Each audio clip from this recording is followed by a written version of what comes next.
Hello everyone, नमस्कार। स्वागत है आप सभी का आपके अपने favourite channel new light NEET पर। So today we will be discussing our all India full syllabus test number 36। और ये सेशन है इस मिशन के तहत अब पढ़ने का अधिकार सबको, डॉक्टर बनने का अधिकार भी सबको। और ये मिशन है मैं mentor doctor SP Singh sir का, टीम न्यू लाइट का। तो आइए सेशन स्टार्ट करें। Question number 91, select the correct option for family Brassicaceae. Brassicaceae का ही दूसरा नाम है क्रूसीफेरी। टेट्राडाइनेमस, टेट्राडाइनेमस मतलब 2+4 स्टैमेंस जो होंगे दो वॉल्स में होंगे। आउटर 2 जो होते हैं ये स्मॉल होंगे साइज में, लेंथ इनका कम होगा, और बड़े अंदर वाला जो वर्ल होगा उसमें 4 लॉन्गर। तो इस कंडीशन को बोलते हैं टेट्राडाइनेमस। क्रूसीफॉर्म करोला, यहाँ पर जो पेटल्स का अरेंजमेंट है ये क्रॉस के फॉर्म में, ये क्रूसीफॉर्म क्रॉस के फॉर्म में होंगे, तो इसको बोला जाता है क्रूसीफॉर्म करोला। तो ये भी ठीक है। रेप्लम, यहाँ पर ओवरी जो होगी इसमें फॉल्स सेप्टम का फॉर्मेशन हो जाएगा, जिसकी वजह से ये बाइलोकुलर हो जाते हैं। इनिशियली ये यूनिलोकुलर होगी, बाद में बाइलोकुलर, जैसे मस्टर्ड में डायग्राम में दिया हुआ है। तो रेप्लम ये भी प्रेजेंट है, ये फॉल्स सेप्टम रेप्लम। देन डाइमेरस और टेट्रामेरस फ्लावर, तो यहाँ पर ये भी सही है। ये 2 या इसके 4 के मल्टीपल्स में होते हैं इसके फ्लोरल वॉल्स के यूनिट, तो ये स्टेटमेंट भी, कमेंट भी सही है। ग्लूम्स एंड रैशीला, ये यहाँ पर गलत दिया हुआ। ग्लूम्स और रैशीला ये किसके लिए है? ये ग्रामिनी फैमिली के लिए, फैमिली ग्रामिनी में है। रैकीला क्या है? ये एक्सेस ऑफ स्पाइकलेट, इसे बोलते हैं रैकीला। और रैकेस जो होती है ये एक्सेस ऑफ स्पाइक। एक्चुअली यहाँ पे जो इन्फ्लोरेसेंस है वो है स्पाइक ऑफ स्पाइकलेट्स, तो एक्सेस ऑफ स्पाइक इसको बोलते हैं रैकेस। और ग्लूम्स जो है ये स्ट्राइल ब्रैक्ट्स, इनके एक्सेस से फ्लावर नहीं अराइज होगा, तो ये स्ट्राइल ब्रैक्ट्स लीफ लाइक स्ट्रक्चर्स हैं ये। तो ग्लूम्स एंड रैकीला ये यहाँ पर गलत दिया हुआ है, बाकी सही है। तो A B C and E is correct, answer will be third. Now we move to other question. Question number 2 92, select the correct match. Elephant, pigeon, viper and Balanoglossus. तो बेलानोग्लॉसस में क्या है? स्ट्रोमोकॉर्ड प्रेजेंट है, Hemichordata का member है phylum, exclusively marine phylum है Hemichordata. Viper, viper ये reptiles हैं, तो यहाँ पर 3 चैम्बर्ड हार्ट है मोस्ट ऑफ द रेप्टाइल्स में, 1 वेंट्रिकल सही दिया हुआ है। पिजन, पिजन में क्रॉप एंड गिजर्ड, ये एडिशनल चैम्बर्स प्रेजेंट हैं। एव्स में ठीक है ये। एलिफेंट, एलिफेंट टेरेस्ट्रियल मैमल है, तो ये रेस्पिरेशन बाय लंग्स, ये सही दिया हुआ है। तो मैचिंग यहाँ पर सामने दी हुए, A is 1, B is 2, C is 3 and D is 4th। So 92 is first. Now we move to other question. Question number 93, tetrad is formed in. तो टेट्राड स्टेज का फॉर्मेशन होता है जाइगोटीन में। जाइगोटीन में पेयरिंग ऑफ होमोलोगस क्रोमोसोम्स होगा, ये homologous chromosomes है, इनकी पेयरिंग, इसके लिए टर्म यूज किया जाएगा सिनेप्सिस। और क्रोमोसोम के नंबर के बेसिस पर, यहाँ पर 2 क्रोमोसोम्स हैं, होमोलोगस हैं, तो इसको बोलते हैं बाईवैलेंट। और अगर इसके क्रोमैटिड्स देखे जाएं तो क्रोमैटिड्स यहाँ पर 4, तो नंबर ऑफ क्रोमैटिड्स के बेसिस पर इसको बोलते हैं टेट्राड। तो ये स्टेज होगी प्रोफेज 1। जाइगोटीन किसका सब स्टेज है? प्रोफेज 1 का। तो answer is first. Now we move to other question. Question number 94, select the in situ conservation. तो in situ conservation के एग्जाम्पल्स हैं hot spots, biosphere reserves, wild life sanctuaries और sacred grooves.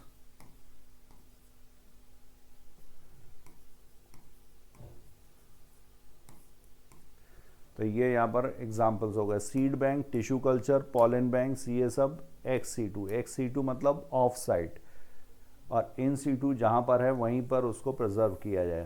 तो ये सारे एग्जाम्पल्स इन सीटू के। खासी and जेंशिया hills ये मेघालय में है, और ये सेक्रेड ग्रुप्स के एग्जाम्पल्स हैं। अरावली हिल्स राजस्थान में, Western Ghat regions of Karnataka and Maharashtra, Surguja, Chanda and Bastar ये एमपी में। तो ये सारे एग्जाम्पल्स हैं सेक्रेड ग्रुप्स के। तो इन सीटू का एग्जाम्पल हुआ थर्ड, बाकी सारे ex situ. Now we move to other question. Question number 95, the species area relationships are given by. तो species area relationship S is equal to C A raise to power Z, इसमें graph होगा rectangular hyperbola, और अगर log scale पर इसको represent करें तो log S is equal to log C plus Z log A, और ये लीनियर ग्राफ होगा। तो ये दिया था जर्मन नेचुरलिस्ट एंड ज्योग्राफर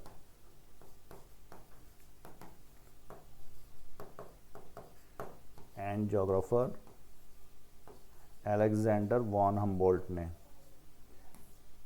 तो आंसर हुआ यहाँ पे German naturalist Alexander von Humboldt.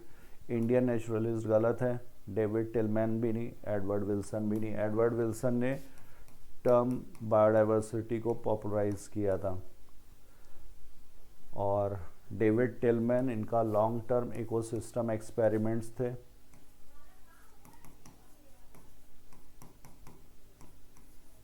Outdoor plots use किए थे इन्होंने।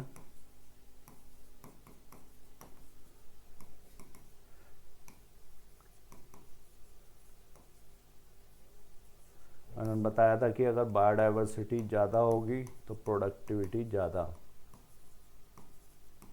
Increase biodiversity will lead to increase productivity, और less year to year variation show करेगा। तो 95 का करेक्ट आंसर होगा fourth. Now question number 96, select the correct match. PTH parathormone, thyrocalcitonin, glucagon, insulin. तो parathormone ये पैराथायरॉयड ग्लैंड से आएगा,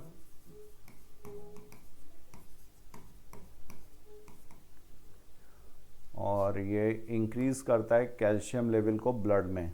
hyper calcemic hormone है ये, hyper calcaemic.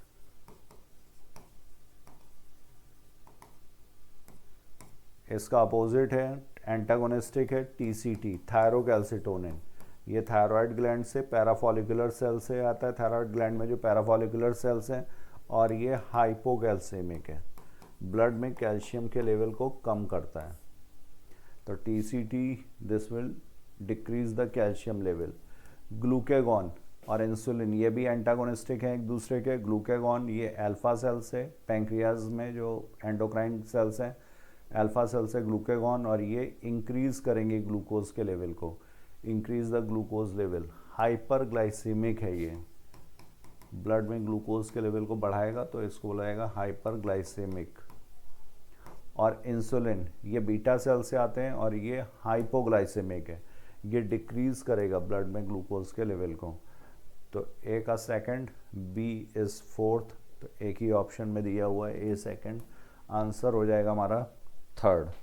Now we move to other question. Question number 97, select the correct match. तो यहाँ पे sacrum, temporal bone, scapula और कॉक्सल बोन। सैक्रम तो ये होगा वर्टिब्रल कॉलम का हिस्सा। टेम्पोरल बोन है क्रेनियल बोन्स में। क्रेनियल बोन्स में कौन कौन सी हैं? तो पैराइटल है, एथमॉइड है, स्फिनॉइड है, टेम्पोरल है, ऑक्सीपिटल एंड फ्रंटल। और इसमें से पैराइटल और टेम्पोरल ये पेयर्ड है, ये दो दो हो गए, और बाकी जो है वो सिंगल। 4 4 2 6 7 8 टेम्पोरल बोन्स हो गए। Scapula is part of pectoral girdle. Coxal bone, ये पेल्विक गर्डल का पार्ट है। कॉक्सल बोन जो है 3 बोन के फ्यूजन से बनेगी, एलियम, इस्चियम और pubis.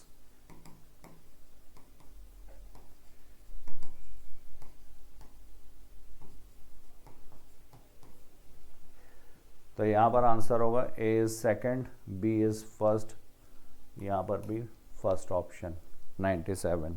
Question number 98, given below are 2 statements. Statement 1, during differentiation cells undergo few to major structural changes both in their cell walls and protoplasm. तो ये सही है। डिफरेंशिएशन जब प्राइमरी मेरिस्टेम से प्राइमरी परमानेंट टिश्यू बनेगा तो इसमें डिवीज़न की एबिलिटी टेम्परली या परमानेंटली अरेस्ट हो जाती है। इस प्रोसेस को बोलते हैं डिफरेंशिएशन। ये हो गया डिफरेंशिएशन। और यहाँ पर स्ट्रक्चरल चेंजेस प्रोटोप्लाज्म, जैसे ट्रैकियरिया एलिमेंट्स का जो एग्जांपल दिया हुआ है, ट्रैकियरिया एलिमेंट्स में प्रोटोप्लाज्म क्या हो जाएगा, लॉस्ट।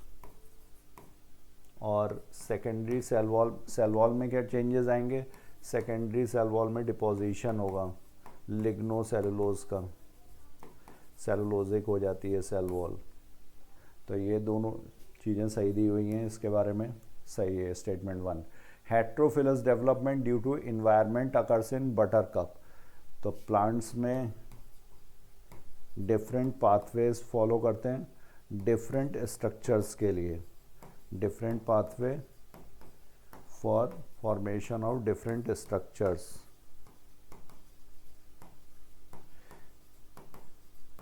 और ये किसका एग्जाम्पल है, इस एबिलिटी को क्या बोलते हैं, ये प्लास्टिसिटी है। इसी का एग्जाम्पल है heterophylly. Heterophylly is example of plasticity. और ये जो डिफरेंट पाथवे फॉलो करते हैं ये इन्वायरमेंट के इन्फ्लुएंस से भी हो सकता है या फिर फेजेस ऑफ लाइफ की वजह से भी। तो इन्वायरमेंट का एग्जाम्पल बटरकप, और फेजेस ऑफ लाइफ का कॉटन, कोरिएंडर एंड लार्कस्पर। बटरकप में टेरेस्ट्रियल और एक्वेटिक, ये जो लीव्स हैं ये डिफरेंट शेप की हैं। तो हेट्रोफिली का एग्जाम्पल। तो heterophyllous development due to environment occurs in buttercup, ये स्टेटमेंट भी सही है। तो both statement 1 and 2 are correct. तो 98 का करेक्ट आंसर होगा 4th। Now we move to other question. Question number 99, given below are 2 statement. Ethylene is largely an inhibitor of growth activities. तो PGRs की 2 कैटेगरी हैं, प्लांट ग्रोथ रेगुलेटर्स, एक हैं growth promoters और एक हैं growth inhibitors. Growth inhibitor, purely growth inhibitor जो है वो एब्सिसिक एसिड, और ग्रोथ प्रोमोटर्स में ऑक्सिन, जिब्रेलिन एंड साइटोकाइनिन, ये प्योरली ग्रोथ प्रोमोटर्स। और बीच में ब्रिजिंग एलिमेंट, ब्रिजिंग पीजीआर, ये है एथिलीन। एथिलीन जो होगा ये ग्रोथ प्रोमोटर की तरह भी काम कर सकता है, ग्रोथ इनहिबिटर की तरह भी, बट लार्जली ये क्या है, ग्रोथ इनहिबिटर।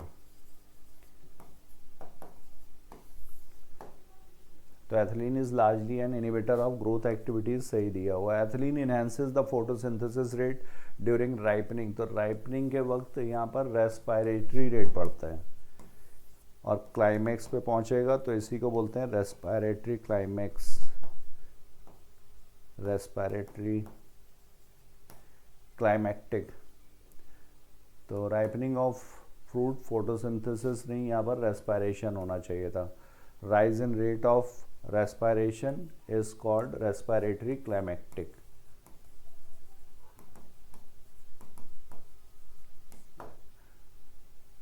तो ये स्टेटमेंट यहाँ पर गलत हो गया, फोटोसिंथेटिक क्लाइमैक्टिक नहीं, पहला वाला सही है। तो statement 1 is correct but statement 2 is incorrect. Answer will be second. Now we move to other question. Question number 100, assertion use of condoms has increased in recent year। तो कॉन्डोम्स क्या है, ये बैरियर मेथड है contraception का, mail और females दोनों के लिए, मेड अप ऑफ रबर और लेटेक्स शीथ, प्रिंसिपल जिस पर ये एक्ट करता है तो prevents physical meeting of gametes.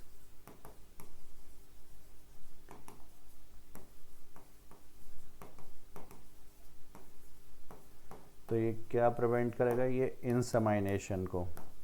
इंसेमाइनेशन मतलब release of male gametes into the female genital tract. तो ये यहाँ पर सही दिया हुआ है। क्यों इसका बढ़ गया है, तो रीज़न दिया generally condoms are useful in birth control option की तरह यूज़ होता है, ठीक है। And it also protect the user from STI and AIDS, तो सेक्सुअली ट्रांसमिटेड इन्फेक्शन और एड्स से भी प्रोटेक्शन प्रोवाइड कर रहा है, तो एडेड बेनिफिट है। तो असर्शन भी सही है, रीज़न भी सही है, और रीज़न इसका करेक्ट एक्सप्लेनेशन भी है। तो 100 का क्या होगा, 4th। Now we move to other question. Question number 101st। Select the correct match. Partial pressure of oxygen at alveoli, तो ये एल्वियोलस और ये यहाँ पर rich blood supply capillary network, और इधर से आएगा ये डीऑक्सीनेटेड ब्लड, ये एल्वियोलस। तो यहाँ पे पार्शियल प्रेशर ऑफ ऑक्सीजन होगा 104 mm of Hg, partial pressure of carbon dioxide होगा 40 mm ऑफ Hg। जो डीऑक्सीनेटेड ब्लड आ रहा है, डीऑक्सीनेटेड ब्लड में होगा 40 और 45 mm ऑफ Hg। ये ऑक्सीजन का पार्शियल प्रेशर, और ये हो गया कार्बन डाइऑक्साइड का पार्शियल प्रेशर PCO2। तो 40 से ये 104 से किधर की तरफ आएगा, 40 की तरफ, high pressure to low pressure, और 45 से किधर जाएगा, इधर की तरफ। तो ये 104 mm of Hg at alveoli, ठीक दिया हुआ है। Partial pressure of oxygen 95 mm of Hg deoxygenated blood, deoxygenated blood में कितना था 40, तो ये गलत दिया हुआ है। 45 mm of Hg at tissue and PCO2 40 mm Hg at alveoli, तो एल्वियोलाई पे ये 40 mm ऑफ Hg है, ठीक है। और टिश्यू साइट पर जो डीऑक्सीनेटेड ब्लड का है पार्शियल प्रेशर ऑक्सीजन और CO2 का वही होता है, तो partial pressure of oxygen 40 and PCO2 45, तो ये सही दिया हुआ है। एक ही इनकरेक्ट है, आंसर होगा A, C and D। 101st। Now we move to other question. Question number 102nd। Select the correct statement for primrose. The placenta forms a ridge, तो प्लेसेंटेशन पूछा गया है। प्रिमरोज, डायंथस एंड प्रिमरोज, यहाँ पर type of placentation है free central. तो placenta कहाँ पर होगा, ये सेंट्रल एक्सिस पर प्रेजेंट होगा, और चूंकि फ्री सेंट्रल है तो यहाँ पर जो सेप्टेशंस होंगे, पार्टीशंस, वो एब्सेंट।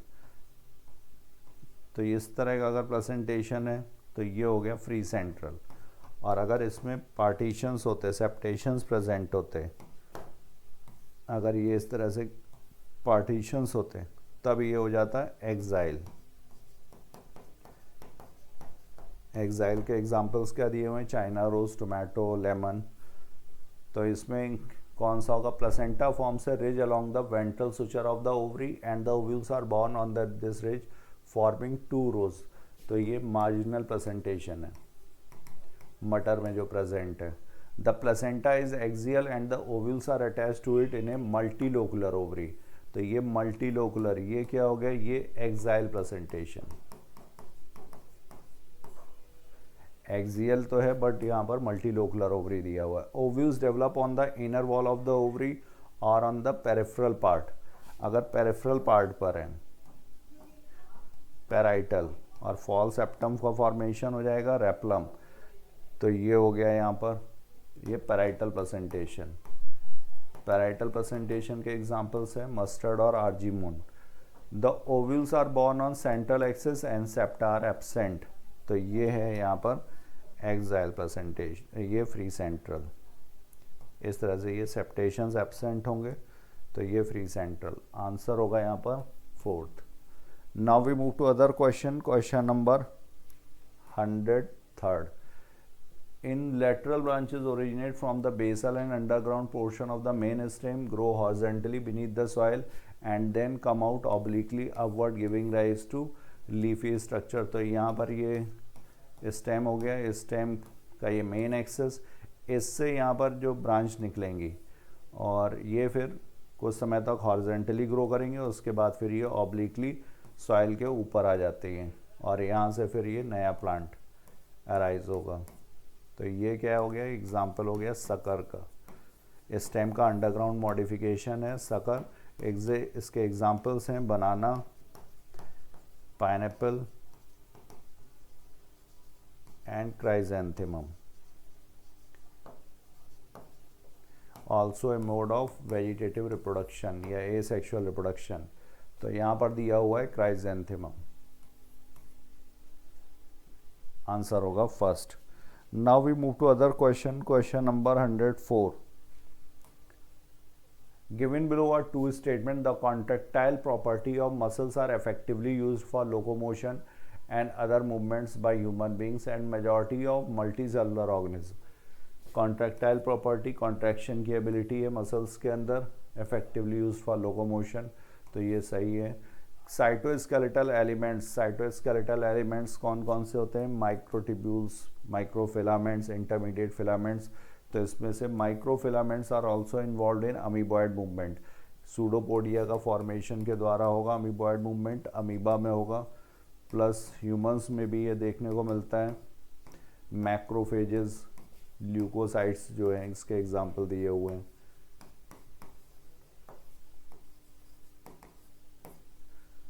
तो यहाँ पर ये स्टेटमेंट भी सही है और ये स्टेटमेंट भी सही है। 104 का करेक्ट आंसर होगा 4। Both statement 1 and 2 are correct.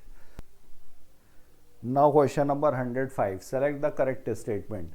Seeds are formed inside embryo sac, ये अपोजिट लिखा हुआ है। Embryo sac actually present inside the seed. ये ओव्यूल, ओव्यूली आफ्टर फर्टिलाइजेशन किस में चेंज हो जाता है, सीड में। और यहाँ पर एम्ब्रियो सैक जो होगा इसके अंदर है ये egg cell, synergids, egg apparatus, ये तीनों मिलकर के बनाते हैं। ये एंटीपोडल्स और ये हो गया सेंट्रल सेल। तो ये है एम्ब्रियो सैक और ये क्या है, ये फीमेल गैमेटोफाइट को रिप्रेजेंट करेगा। तो गैमेटोफाइट स्टेज रिड्यूस होती जाती है जैसे हम लोग एंजियोस्पर्म की तरफ बढ़ते हैं। और ये हो गया पूरा ओव्यूल, ओव्यूल ही चेंज हो जाता है सीड में आफ्टर फर्टिलाइजेशन। और सीड क्या रिप्रेजेंट करेगा, ये 2n होगा, न्यूसेलस। इसके अंदर जो गैमेटोफाइट है ये n। तो seeds formed inside embryo sac, गलत। The cotyledons of the embryo are simple structures generally thick and solid due to storage of food reserves, ये सही दिया हुआ है। कॉटिलिडन्स यहाँ पर ये सीड लीफ हैं जो फूड स्टोरेज का काम करेंगी, सिंथेसिस भी करती हैं। Ploidy of perisperm and nucellus are not same. Nucellus जो बॉडी है इसकी वो न्यूसेलस की बनी हुई है, ये 2n होगा, स्पोरोफिटिक है। पेरिस्पर्म जो रेमिनेंट होंगे न्यूसेलस के उनके लिए पेरिस्पर्म, तो ये भी 2n है, डिप्लॉयड है। Many fruits have evolved mechanism for dispersal of seeds, ये सही है। तो नॉट सेम ये गलत हो गया और ये गलत। B and D is correct. Now we move to other question, question number 106. Select the 4 carbon containing compound. तो 4 कार्बन कंटेनिंग कंपाउंड ये दिए हुए हैं जो TCA साइकिल, क्रेब्स साइकिल में यूज़ होते हैं, TCA साइकिल के प्रोडक्ट्स। तो यहाँ पर अगर अल्फा कीटो ग्लूट्रिक एसिड से हम लोग शुरू करें तो ये 5 कार्बन का है और इसके आगे जितने भी प्रोडक्ट्स बनते हैं ये सब 4 कार्बन के, क्योंकि यहाँ पर डीकार्बोक्सिलेशन होगा और ये ऑक्सीडेटिव डीकार्बोक्सिलेशन होता है, मतलब यहाँ पर NAD2H भी बनता है इस स्टेप में। बनेगा क्या, सक्सेनिल कोएंजाइम A बनेगा सबसे पहले। तो ये कितने कार्बन का हो गया, ये हो गया 4 कार्बन का। फिर इसके बाद सक्सेनिक एसिड, ये भी 4 कार्बन का। फिर फ्यूमरिक एसिड, ये भी 4 कार्बन का। मैलिक एसिड, और मैलिक एसिड के बाद बनता है ऑक्सैलो एसिटिक एसिड, ये फाइनल प्रोडक्ट। तो यहाँ पे ऑक्सैलो एसिटिक एसिड ये 4 carbon, succinic acid 4 carbon, fumaric acid 4 carbon. तो आंसर हो गया यहाँ पर 4th। तो question number 107, ETS of mitochondria which is the complex third. तो यहाँ पर टोटल 5 कॉम्प्लेक्सेस हैं, इसमें से 4 इलेक्ट्रॉन के ट्रांसपोर्ट में पार्टिसिपेट करते हैं, जो फिफ्थ कॉम्प्लेक्स है वो एटीपी सिंथेसिस से रिलेटेड है। साइटोक्रोम BC1, तो यहाँ पे सबसे पहले NADH डिहाइड्रोजिनेज, उसके बाद सक्सीनेट डिहाइड्रोजिनेज, ये कॉम्प्लेक्स 2 हो गया। कॉम्प्लेक्स 3 फिर साइटोक्रोम BC1, और इसके बाद फिर आएगा साइटोक्रोम C ऑक्सीडेज। कॉम्प्लेक्स 3 और कॉम्प्लेक्स 4 के बीच में साइटोक्रोम C, ये मोबाइल इलेक्ट्रॉन कैरियर का काम करेगा। पांचवा कॉम्प्लेक्स है ATP सिंथेज। तो कॉम्प्लेक्स थर्ड के लिए पूछा गया, कॉम्प्लेक्स थर्ड यहाँ पर कौन सा है, cytochrome BC1। 107 is first. Now we move to other question number 108। Pulmonary respiration occurs in, तो पल्मोनरी रेस्पिरेशन किस में होगा, सीलेंट्रेटा। सीलेंट्रेटा में रेस्पिरेटरी ऑर्गन ही नहीं, जनरल बॉडी सरफेस से होगा। फर्स्ट जो स्पेशलाइज्ड रेस्पिरेटरी ऑर्गन फाइलम्स में जिसमें प्रेजेंट है वो है आर्थ्रोपोडा। यहाँ से स्पेशलाइज्ड रेस्पिरेटरी ऑर्गन्स की शुरुआत है। फिशेस में गिल्स के थ्रू होगा, ब्रैंकियल रेस्पिरेशन बोलेंगे इसे। बर्ड्स में यहाँ पर ये लंग्स के थ्रू, और एनिलिड्स में स्किन के थ्रू। तो birds is the right answer. 108 is third. Now we move to other question number 109। Amygdala is a part of, amygdala ये लिम्बिक सिस्टम में इंक्लूडेड है। लिम्बिक सिस्टम में inner parts of cerebral hemisphere,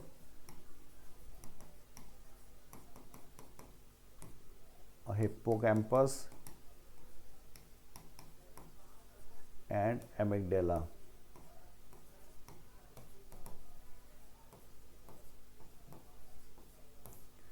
तो ये midbrain, forebrain, hindbrain, ये included है forebrain में। Forebrain में olfactory lobes, cerebrum, cerebral hemisphere से मिलकर के बना होगा, और डायनसेफेलॉन में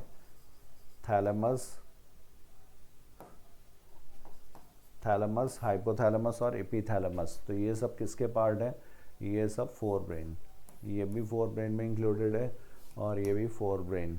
तो आंसर होगा यहाँ पर second. Now we move to other question number 110।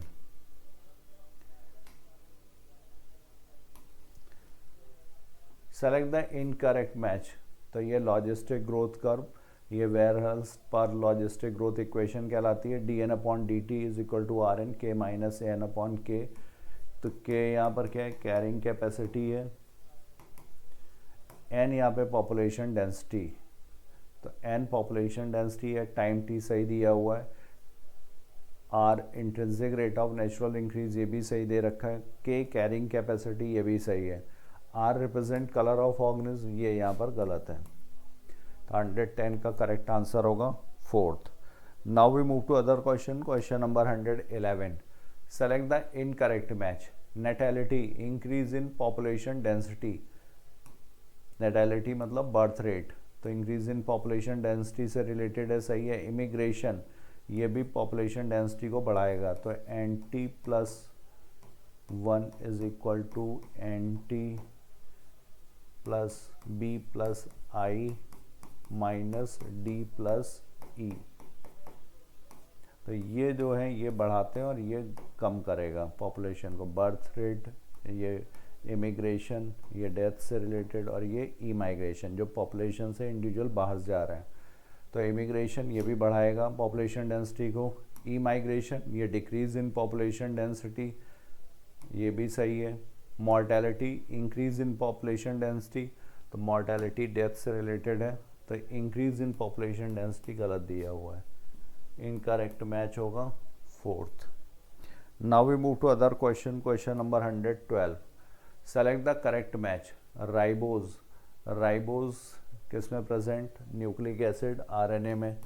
जो शुगर है वो राइबोज 5 कार्बन की शुगर है, पेंटोज शुगर है। रुबिस्को ये डुअल एक्शन एंजाइम है, कार्बोक्सिलेज ऑक्सीनेज दोनों की तरह से काम कर सकता है, प्रोटीन का बना हुआ है, सही है। NADP ये कोएंजाइम, और कोएंजाइम में एसेंशियल कंपोनेंट होता है विटामिन, और इसका क्या है नियासिन, इसी को विटामिन B3 भी बोलते हैं। C3H4O3 ये पायरुविक एसिड, तो CH3COOH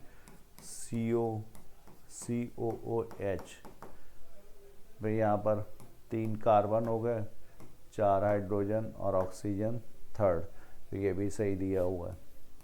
तो मैचिंग सामने ही दे रखी है, A is 1, B is 2, C is 3 and D is 4th.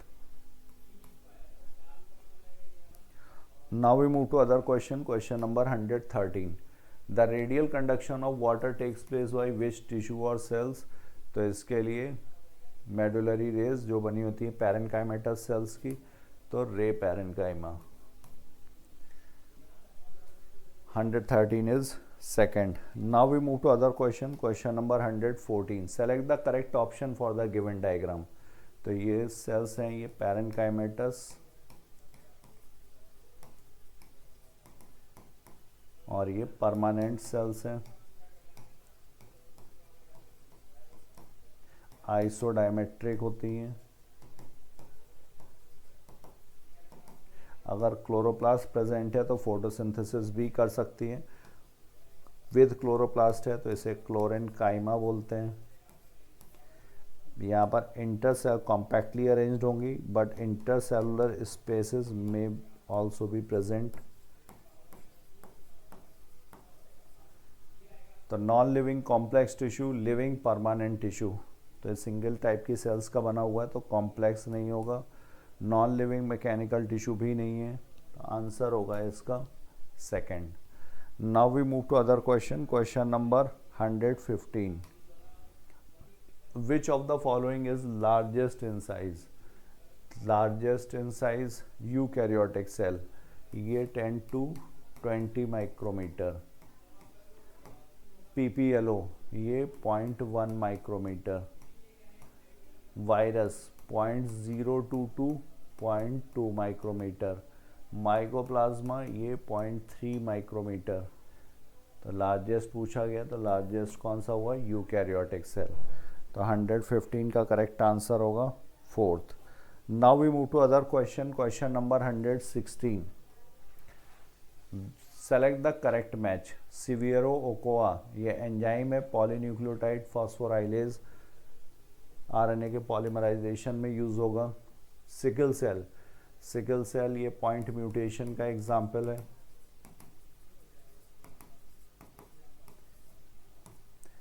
यहाँ पर जो टेम्पलेट स्टैंड होता है उसमें CTC की जगह क्या हो जाएगा? CAC, ये टेम्पलेट स्टैंड में, और इसकी वजह से मैसेंजर आरएनए में जो चेंज आएगा GAG से क्या हो जाएगा? GUG, और इसकी वजह से जो अमाइनो एसिड में चेंज आएगा तो ये ग्लूटामिक एसिड के लिए, और ये चेंज हो जाएगा वैलिन में। तो change of glutamic acid to valine, ये यहाँ पर सही दिया हुआ है। सिकल सेल एनीमिया वर्ड यहाँ पर था। AUG का क्या होगा? डुअल फंक्शन होगा, सही है। डुअल फंक्शन किस तरह से? तो ये स्टार्ट कोडॉन का भी काम करता है, प्लस ये मैथ्यूनिन के लिए भी कोड करेगा। तो ये dual action enzyme, dual functions हो गए। tRNA looks like a clover leaf, ये 2D मॉडल जो इसका है ये क्लोवर लीफ मॉडल कहलाता है।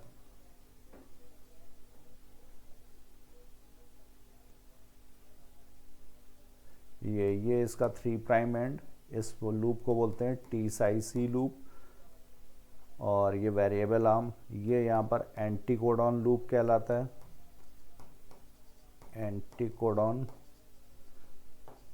मैसेंजर आरएनए जब आएगा तो उसके पास कोडॉन्स होंगे, इसके साथ कॉम्प्लीमेंटरिटी ये लूप शो करेगा, तो एंटीकोडॉन लूप। और ये वाला कहलाता है DHU, ये एंजाइम बाइंडिंग लूप हो गया। DHU loop enzyme binding loop.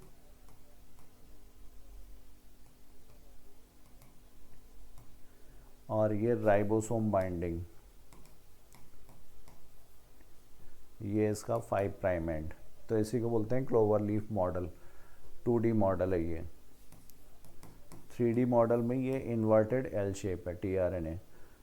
तो आंसर यहाँ पर सामने ही दे रखा है, A is first, B is second, C is third and D is fourth. Matching सही है। 116 is first. Now we move to other question. Question number 117. Select the correct match for muscle. Muscles के लिए अगर देखा जाए तो smooth muscle involuntary हैं, blood vessels में प्रेजेंट हैं, ठीक है। स्केलेटल वॉलेंट्री है, इंटेस्टाइन में नहीं है, गलत। स्मूथ वॉलेंट्री ये गलत है, बाकी लोकेशन सही दी है। कार्डियक वॉलेंट्री, इंटरकलेक्टेड डिस्क ये तो सही है बट वॉलेंट्री नहीं है, तो करेक्ट मैच क्या होगा? फर्स्ट।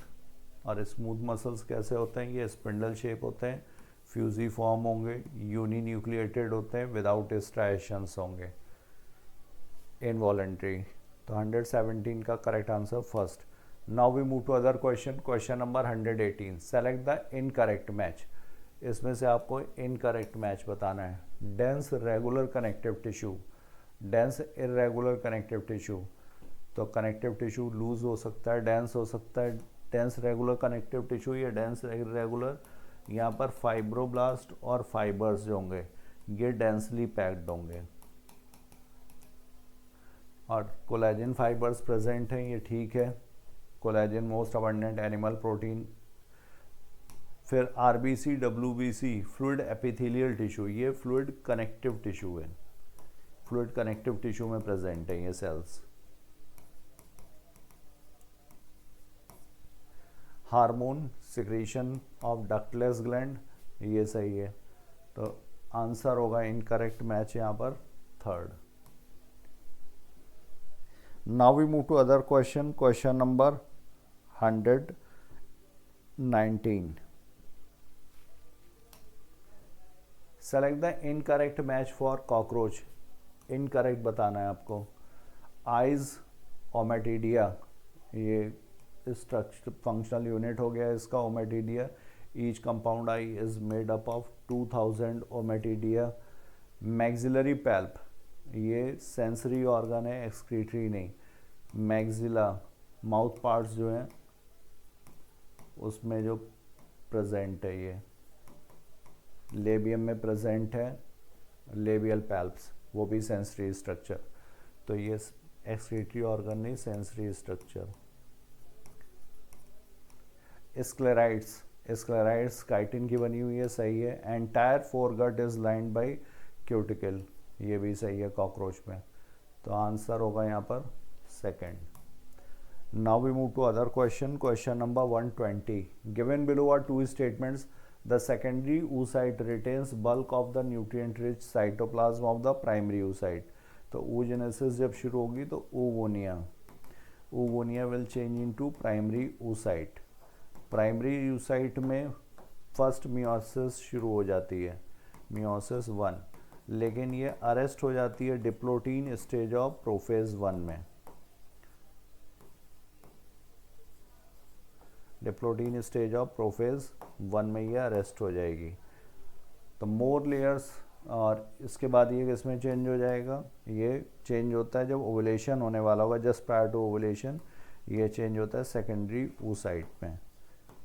और इसके साथ ये अनइक्वल डिवीजन है। स्पर्मेटोजेनेसिस होती है तो वहाँ पर इक्वल डिवीजन्स, मतलब मियोसिस 1 जो होगी वो 2 इक्वल सेल्स प्रोड्यूस करेगी, बट यहाँ पर ये अनइक्वल सेल्स प्रोड्यूस करेगी। तो यहाँ पर फर्स्ट पोलर बॉडी भी बनती है। और मैक्सिमम साइटोप्लाज्म किसके पास होगा? इसके पास, तो ये सही दिया हुआ। Secondary oocyte retains bulk of the nutrient rich cytoplasm of the primary oocyte। और प्राइमरी oocyte यहाँ पर ये 2n है और ये n है, haploid. The more layers of granulosa cells are present in the secondary follicles than primary follicles. तो primary follicle single layer of granulosa cell से सराउंडेड होता है गैमीट यहाँ पर, और जब और लेयर्स प्रेजेंट हो जाएंगी ग्रैनुलोसा सेल्स की, प्लस थीका का फॉर्मेशन होगा। थीका का डिफ्रेंसिएशन होता है टर्शरी फॉलिकल में, लेकिन थीका प्रेजेंट होगा सेकेंडरी फॉलिकल में। तो ये सही दिया हुआ है और ये स्टेटमेंट भी यहाँ पर सही दिया, तो 120 का fourth, both statement 1 and 2 are correct. So I have covered my portion. Thank you all of you. Thank you so much. Now further discussion will be carried by my fellow partner Alice sir. Thank you so much. Hello बच्चों, तो अभी तक आप लोगों ने 120 तक questions देख लिए हैं. अब हम आपको 121 से 150 तक कराएंगे और हम पेपर का डिस्कशन कर रहे हैं एफएसटी और एफएसटी नंबर 36. तो आप देखिए 121 क्वेश्चन क्या कह रहा है. Select the correct order. Correct order आपको निकालना है किसके रिगार्डिंग. देखिए correct order events of menstrual cycle. आपको पता है मेंस्ट्रुअल साइकिल के कुछ फेज हैं. उन फेजेस में पहला मेंस्ट्रुएशन फेज है ना, दूसरा आपके पास कहा जाता है प्रोलिफरेटिव फेज या फॉलिकुलर फेज, फिर हमने आपसे कहा कि ओव्यूलेटरी फेज और फिर ल्यूटियल फेज. तो इस ब्याप पर आप देखिए कि कौन सा इसमें मैचिंग सही है. तो फॉलिकुलर डेवलपमेंट आपके पास पहले होगा, ठीक है, फिर बाद में मैचुरेशन हो गया आपके पास फॉलिकल, फिर ओव्यूलेशन हो गया, फिर डेवलपमेंट ऑफ कॉर्पस ल्यूटियम हो गया. ये वाली मैचिंग सही है. फॉलिकुलर फेज, मैचुरेशन फेज और डेवलपमेंट ऑफ कॉर्पस ल्यूटियम पहले नहीं होगा ओव्यूलेशन से. डेवलपमेंट ऑफ कॉर्पस ल्यूटियम सबसे पहले नहीं होगा, ओव्यूलेशन, फॉलिकुलर और फिर ये वाली बात भी नहीं. तो आंसर आपके पास फर्स्ट सही है और फर्स्ट के हिसाब से मैचिंग आपके पास 21 का फर्स्ट हो जाएगा. 122 क्वेश्चन क्या कह रहा है. लिखा हुआ है द प्रेजेंस और absence of hymen is not the reliable indicate of virginity और सेक्सुअल एक्सपीरियंस. तो कहते हैं ये पार्शियल मेम्ब्रेन जो थिन मेम्ब्रेन होती है, इसका पाया जाना, इसका ना पाया जाना, तो ये 100% साइन नहीं होता कि वो सेक्सुअल इंटरकोर्स या फिर वर्जिनिटी लॉस की बात है. तो कहा जाता है रीजन में क्या है इसका. तो कह रहे हैं कि जो हाइमेन है वो ऑफन टॉर्न, टूट जाती है during first coitus. However it can also be broken by sudden fall और जॉल्ट. और उसके अलावा insertion of vaginal tampon, active participation in some sports like horse back riding and cycling. तो ये वाली बात सही है कि भाई नॉट 100% रिलायबल साइन नहीं है और रीजन बिल्कुल सही एक्सप्लेन कर रहा है और इस तरह से आंसर आपका 4 हो जाएगा. अगला क्वेश्चन लिखा हुआ है select the correct option for cerebrum. Correct option बताना है किसके रिगार्डिंग, सेरिब्रम के रिगार्डिंग. सेरिब्रम आपको पता है फोर ब्रेन का पार्ट है और मोस्ट ऑफ द फंक्शन को कंट्रोल करता है, जिसमें गैस्ट्रिक सिक्रीशन का रोल इसका नहीं है, रेस्पिरेशन का रोल नहीं है, कार्डियक एक्टिविटी, सिक्रीशन और रेस्पिरेशन का रोल में मेडुला आता है, लर्निंग एंड थिंकिंग आ जाएगा, बॉडी टेम्परेचर में हाइपोथैलेमस आ जाएगा, अर्ज ऑफ ईटिंग एंड ड्रिंकिंग में हाइपोथैलेमस आ जाएगा. सिर्फ सी ठीक है और सिर्फ सी के हिसाब से ओनली 2 आ जाएगा जवाब.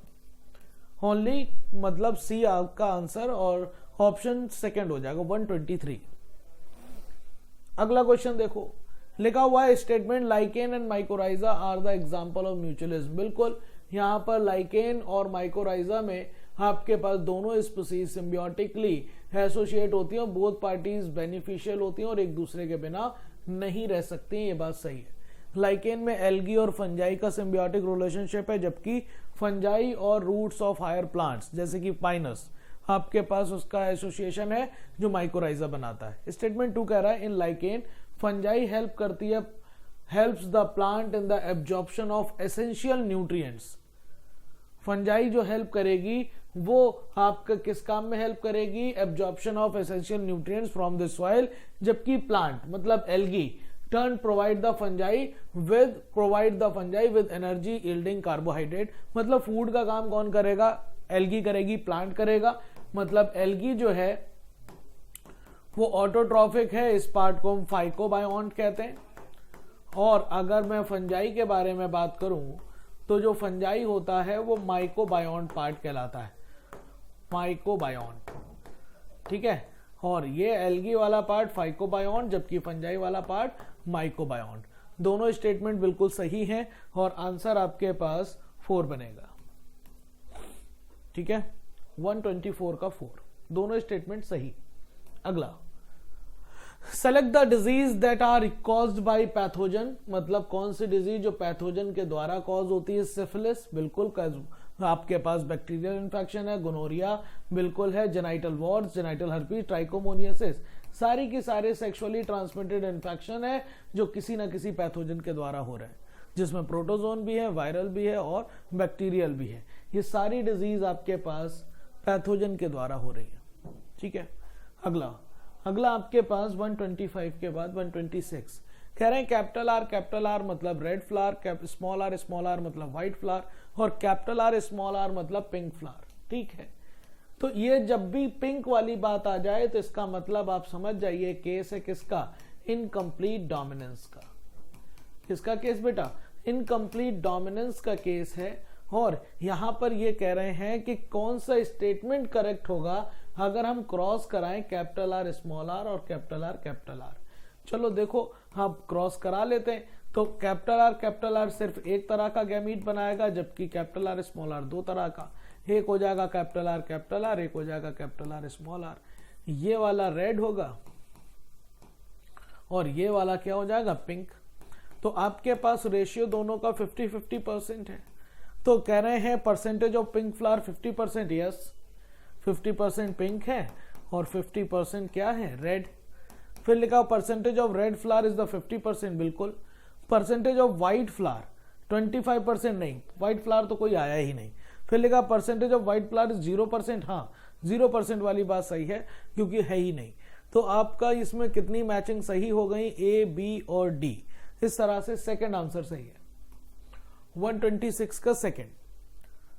अगला question, select the incorrect option for cockroach. Cockroach के लिए इनकरेक्ट ऑप्शन निकालना बेटा। तो आप बताइए कॉकरोच कैसा होता है। कॉकरोच आपके पास यूरिकोटेलिक होता है, बिल्कुल बात सही है। कैसा होता है, यूरिकोटेलिक। आपके पास जो इसमें डेवलपमेंट होता है वो पोरोमेटाबोरस कहलाता है। इन कंप्लीट मेटामॉर्फोसिस देखने को मिलती है, उसके बीच में निम्फ स्टेज आएगी, ये भी आपके पास देखने को मिल जाएगा कॉकरोच में। और ब्लड ट्रांसपोर्ट ऑक्सीजन, तो ब्लड ट्रांसपोर्ट ऑक्सीजन नहीं करते क्योंकि यहां पर H हीमोग्लोबिन एब्सेंट है ना। और स्पर्मेटोफोर आपको देखने को मिलेगा जिसमें स्पर्म आपके पास जो होंगे वो स्टोर होंगे। और आपके पास जो चीज नहीं दिखाई दे रही वो है ये 127 का थर्ड हो जाएगा। अगला लिखा हुआ select the correct option for frog. Frog के रिस्पेक्ट में करेक्ट ऑप्शन बताना है। तो ई न्यूक्लिएटेड आरबीसी इसमें न्यूक्लिएटेड ई न्यूक्लिएटेड आरबीसी आपसे कहा जा रहा है और यूरिकोटेलिक कहा जा रहा है, सेक्सुअल डायमॉर्फिज्म कहा जा रहा है। तो ई न्यूक्लिएटेड आरबीसी नहीं, आपके पास यहां पर आपके पास यूरिकोटेलिक नहीं, यूरियोटेलिक। क्या कहा जाएगा, यूरियोटेलिक कह देंगे। और सेक्सुअल डायमॉर्फिज्म, हाँ ये सेक्सुअल डायमॉर्फिज्म देखने को मिल सकता है। मेल में वोकल सैक है और आपके न्यूप्शियल पैड है, जबकि फीमेल में नहीं होते। तो आपके पास ऑल ऑप्शन ना बनकर थर्ड ऑप्शन बनेगा 128 का। थोड़ा सा ध्यान दीजिएगा, न्यूक्लिएटेड आरबीसी देखने को मिल जाते हैं जो हमेशा से होते हैं। ई न्यूक्लिएटेड आरबीसी का मतलब एक बात याद रखिएगा, जो ई न्यूक्लिएटेड का मतलब होता है कि पहले नहीं था बाद में है। सॉरी, मतलब ई न्यूक्लिएटेड का मतलब होता है जिसमें पहले न्यूक्लियस पाया जाता है बाद में नहीं पाया जाता। तो ये मतलब होता है ई न्यूक्लिएटेड का। तो आपके पास इसमें तो न्यूक्लिएटेड आरबीसी होता है ना फ्रॉग में, दैट्स वाई गलत है, आंसर थर्ड हो जाएगा। 128 के बाद 129 select the incorrect match. Incorrect match आपको सेलेक्ट कराना है, बताइए। सैचुरेटेड फैटी एसिड, सैचुरेटेड होगा तो डबल बॉन्ड नहीं होगा, बात सही है। अनसैचुरेटेड फैटी एसिड में आपके पास एक भी डबल बॉन्ड हो सकता है, दो भी हो सकते हैं। अगर एक होगा तो हम उसे मूफा कहेंगे, मोनो अनसैचुरेटेड फैटी एसिड। और अगर कई सारे होंगे, एक से ज्यादा होंगे, तो उसे हम पूफा कहेंगे, मतलब पॉली अनसैचुरेटेड फैटी एसिड। सही है बात ये भी। ग्वानिलिक एसिड एक न्यूक्लियोसाइड है, ये बात गलत है, ये न्यूक्लियोसाइड नहीं है। ग्वानिलिक एसिड एक न्यूक्लियोटाइड है, ठीक है। और ग्लिसरॉल में more carbon than the glycine. Glycine का फॉर्मूला अगर आप देखिए तो ग्लाइसिन में आपके पास ये दिखाई देगा, आर तो यहां होता नहीं, एच ही होता है। तो 2 कार्बन की संख्या है ग्लाइसिन में, जबकि ग्लिसरॉल CH2OH CHOH CH2OH इसमें 3 कार्बन है। तो आपके पास ये वाली बात सही है, क्योंकि इसका फॉर्मूला क्या है, ट्राई हाइड्रोक्सी प्रोपेन कहते हैं ना, तो ये हो जाएगा CH2OH, CHOH और CH2OH। इसका मतलब 3 कार्बन इसमें है और 2 कार्बन इसमें, तो more carbon atom than the glycine glycerol में होते हैं। सही बात है। गलत जवाब निकालना था 129 का थर्ड हो जाएगा। ठीक है, अगला लिखा हुआ है select the incorrect match. Incorrect match निकालना है, देखते हैं। NAD आपके पास कोएंजाइम की तरह काम करता है, ऑर्गेनिक कंपाउंड होता है, ठीक है। NADP भी आपके पास कोएंजाइम की तरह काम करेगा, ऑर्गेनिक होता है।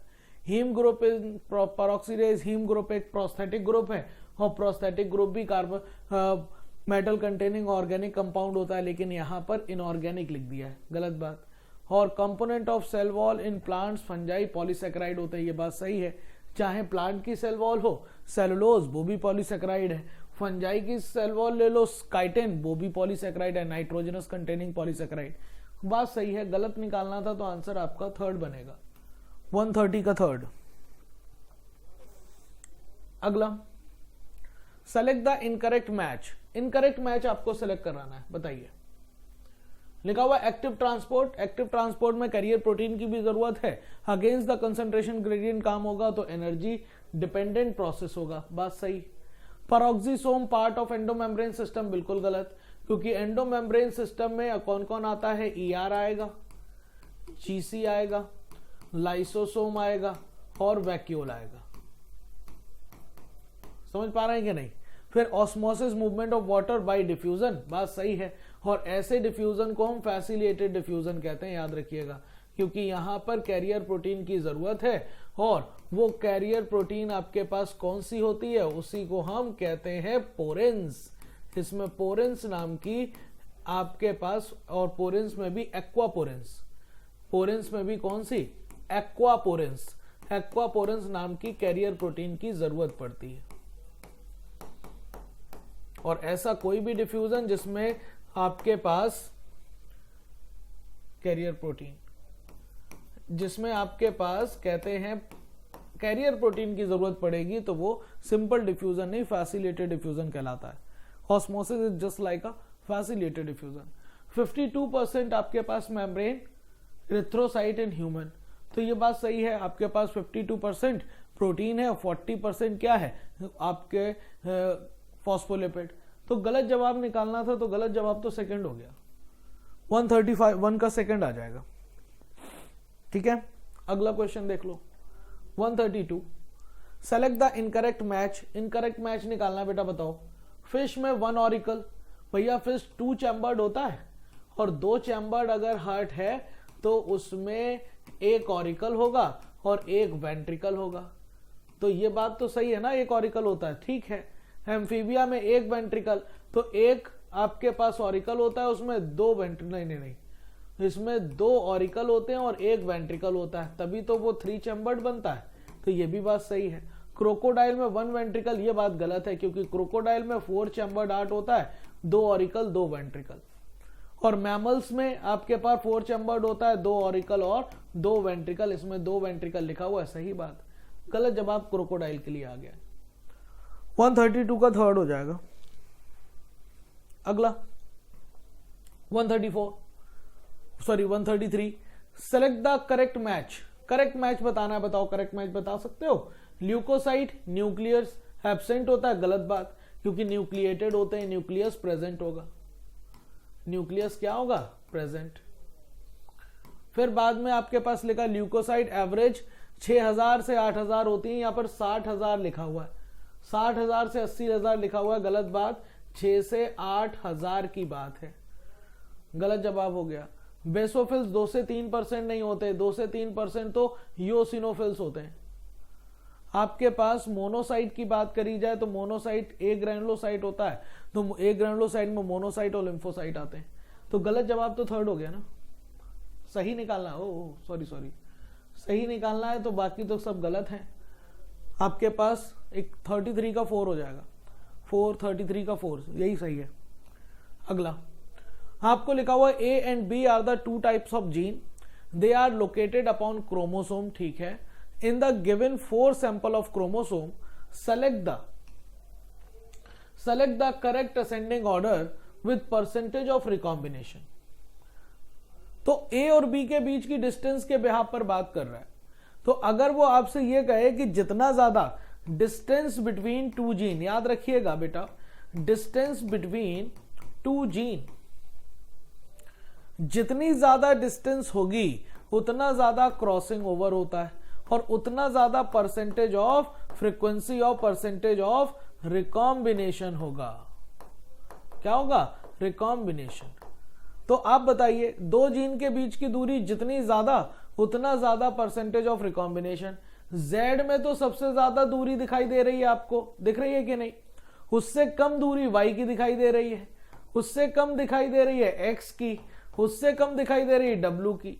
तो सबसे ज्यादा जेड हो गया, फिर वाई, फिर एक्स, फिर डब्ल्यू। आप देखिए ये वाला आपका पहले ही दिखाई दे रहा है, देख लो।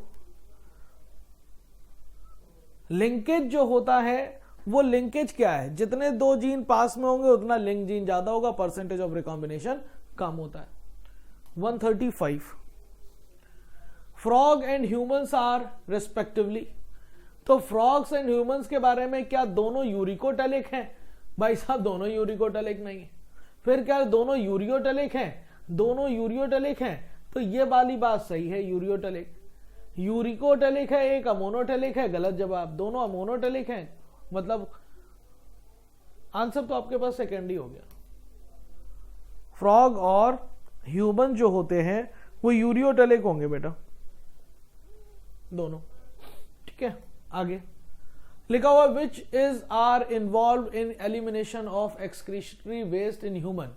तो एक्सक्रीटरी वेस्ट, तो आपको याद रखना चाहिए कि अगर मैं आपसे यह कहूं कि एक्सक्रीटरी वेस्ट के एलिमिनेशन में कौन कौन रोल प्ले करता है, तो आप ऐसे याद रखिएगा, स्किल्स, एस फॉर स्किन भी एलिमिनेशन करेगी एक्सक्रीटरी वेस्ट का, किडनी तो मेन ऑर्गन ही है।